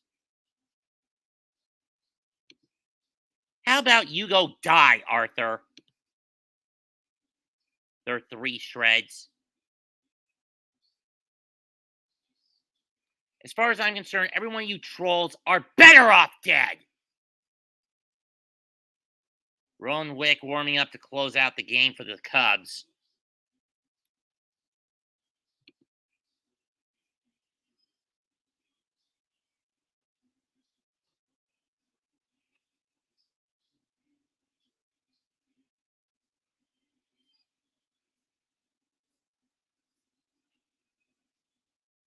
Swing and a miss, strike 3.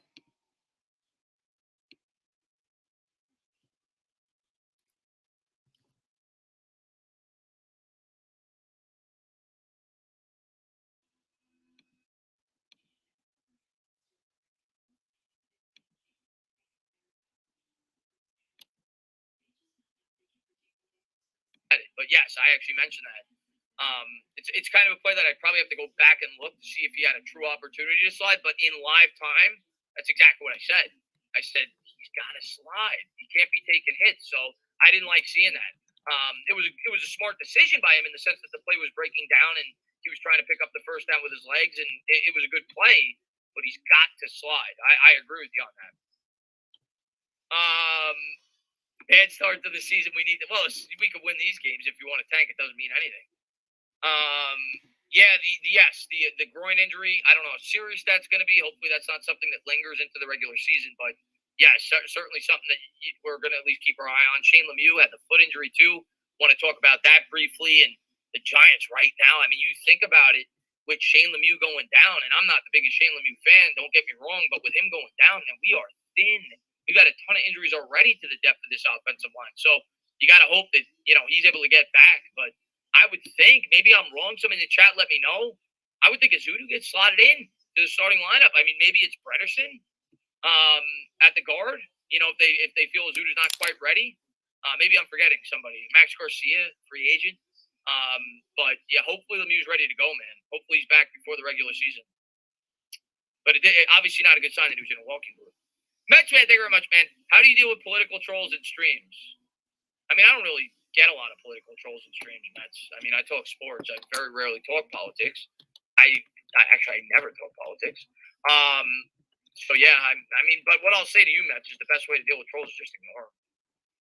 Ignore them. That's how you deal with trolls. Rob Dale, man, thank you very much, man. It always feels good to get a W. Yeah, of course. It doesn't feel nearly as good as a regular season W. You're not going to see me taking shots like a lunatic. But yeah, it feels nice going to bed with a win. Why not? And Wolves, what's going on, man? We're going to the Super Bowl. You know what, man? I love your optimism, and I pray to God you're right. You're not going to see me make that prediction, but I pray to God you're right and I'm wrong, and the Giants go out there and they win the Super Bowl this year. We got a long way to go before we do that. Rogue says undefeated Giants. Let's go. Our running game looked good today, like how all first, second, third. Yeah, I agree with that, Raekwon. That's the one thing I said about the offensive line. The run blocking overall looked good, and we've heard that all training camp. The run blocking looked good. I'm more excited for next week's game because I think next week's game we're going to get a stronger test because we're going to play a first team. We didn't get to play a first team defense today. Next week we will against Cincinnati, the second preseason game. So we'll see how this offensive line holds up. And everybody else, the quarterback, wide receivers, everything else. So I'm excited. I think we're going to get a better test next week and really have a true up. Time to close this fucker out. Fouled off by Jose Barrio. As Rowan Wick comes on to close it. 4.02 ERA. Barrio doubled and then scored in the seventh, one of the two Cub runs. 3-5 record this year. 45 games started, appeared in, 6 saves, 47 innings pitched, 48 strikeouts. Swinging and a missing one in the dirt, 0-2. Curveball well outside, 0-2. 305 batting average against him, 2 intentional walks, 21 walks, 1 hit batter, 58 hits, 27 runs, 21 earned runs, 4 home runs in the time that Wick has been on the mound for the Cubs. Fouls that one off, 0-2. New still. Now, for those wondering, I apologize for going off the handle.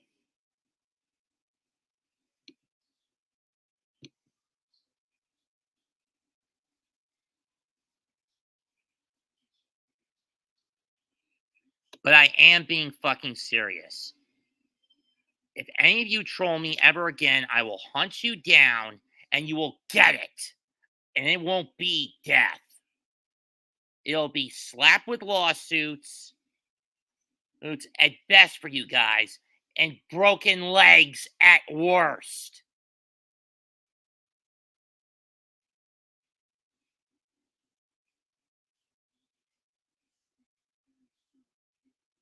O2 count.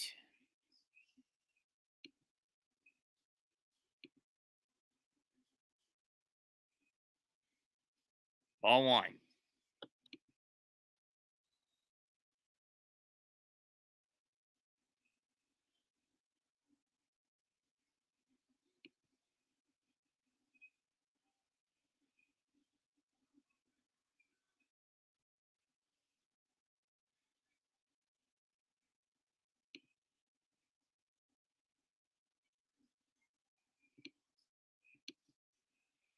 Got him swinging.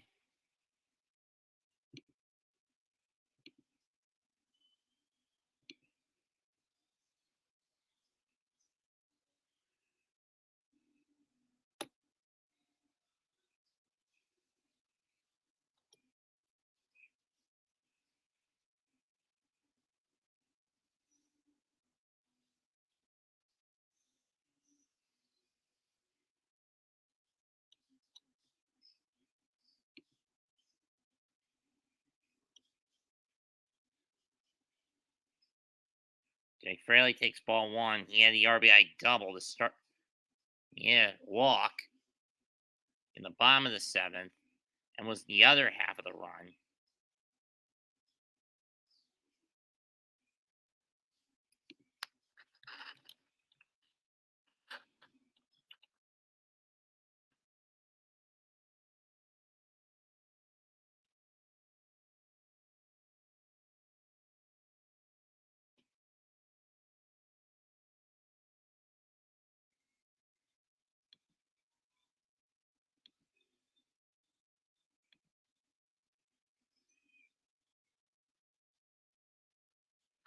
Ball 2. Reds looking to get the tying run to the plate.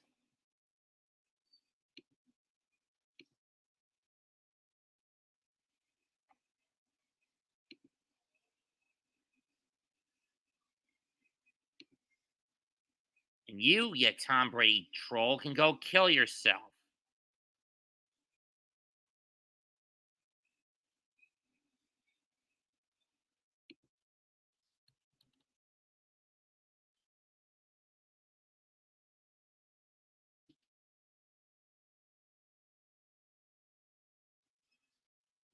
Three-one pitch from Wick to Fraley.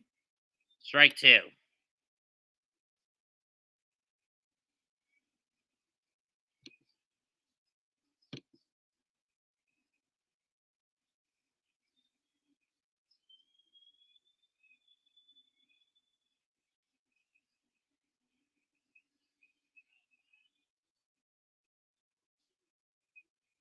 Payoff pitch from Wick to Fraley. Back to the mound. Wick's going to throw it to first. A little lollygag throw, but Higgins is able to keep his foot on the bag, 2 away.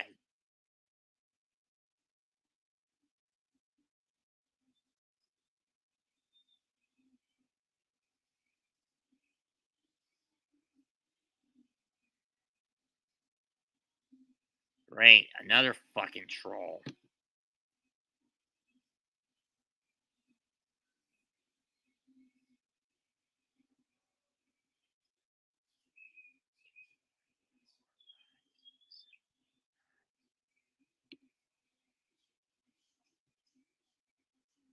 Dozen of you fucking assholes have commented here. Okay, a baker's dozen of you fucking assholes have come in here, but nothing but trolls. Why don't you assholes get a fucking life outside of trolling people for political lulls? Go fuck yourself to death. Strike one. Chop foul. 0-2. To Reynolds.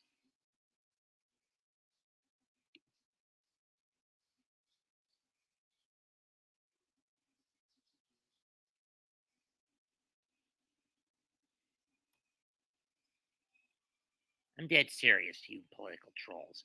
Go get a noose and hang yourselves for all I care. Last pitch, not yet. Ball one.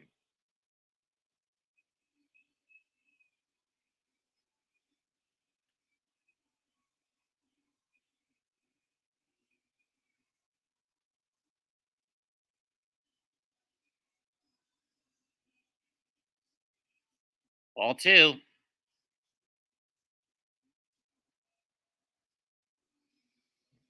I knew it was going to be ball two before they even checked the swing.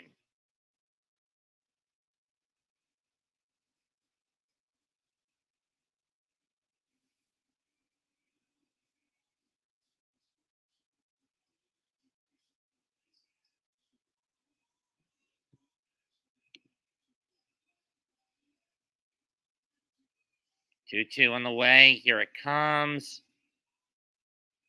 Ball three.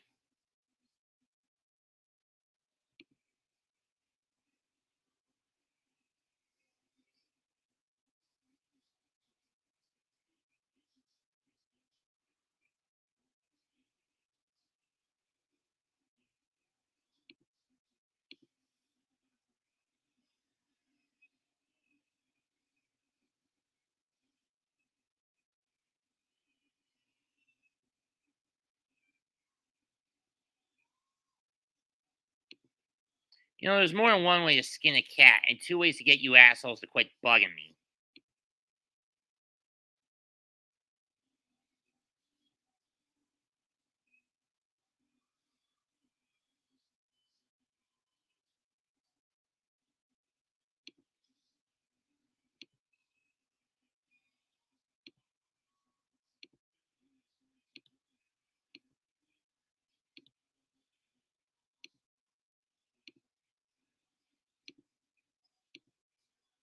Payoff pitch, swung on a miss, strike three. Cubs win.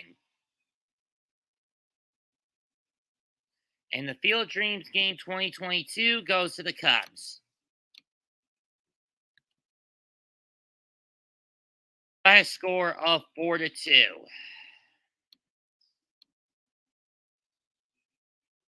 Winning pitcher Drew Smiley, he goes to 5-6. Losing pitcher Nick Lodolo, He goes to 3-4, 7th save of the year for Rowan Wick. 4 runs, 10 hits, no errors for the Cubs. 2 runs, 7 hits, 1 error for the Marlins. For the Reds, excuse me. In front of 7,823 in Dyersville, Iowa. I'd like to thank Jose for sticking out for most of the game with me.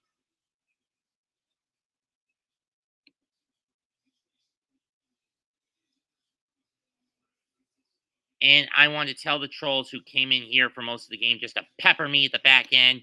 They can go fuck themselves to death. Leave a comment that is not politically trolling after this video is put up. Smash the like, sub to the channel. Mets to our channels. MegamanNG already flew the coop. But Mets2128 is signing out. Goodbye and good fucking night. Bang. Trolls can go to fucking hell for all I care.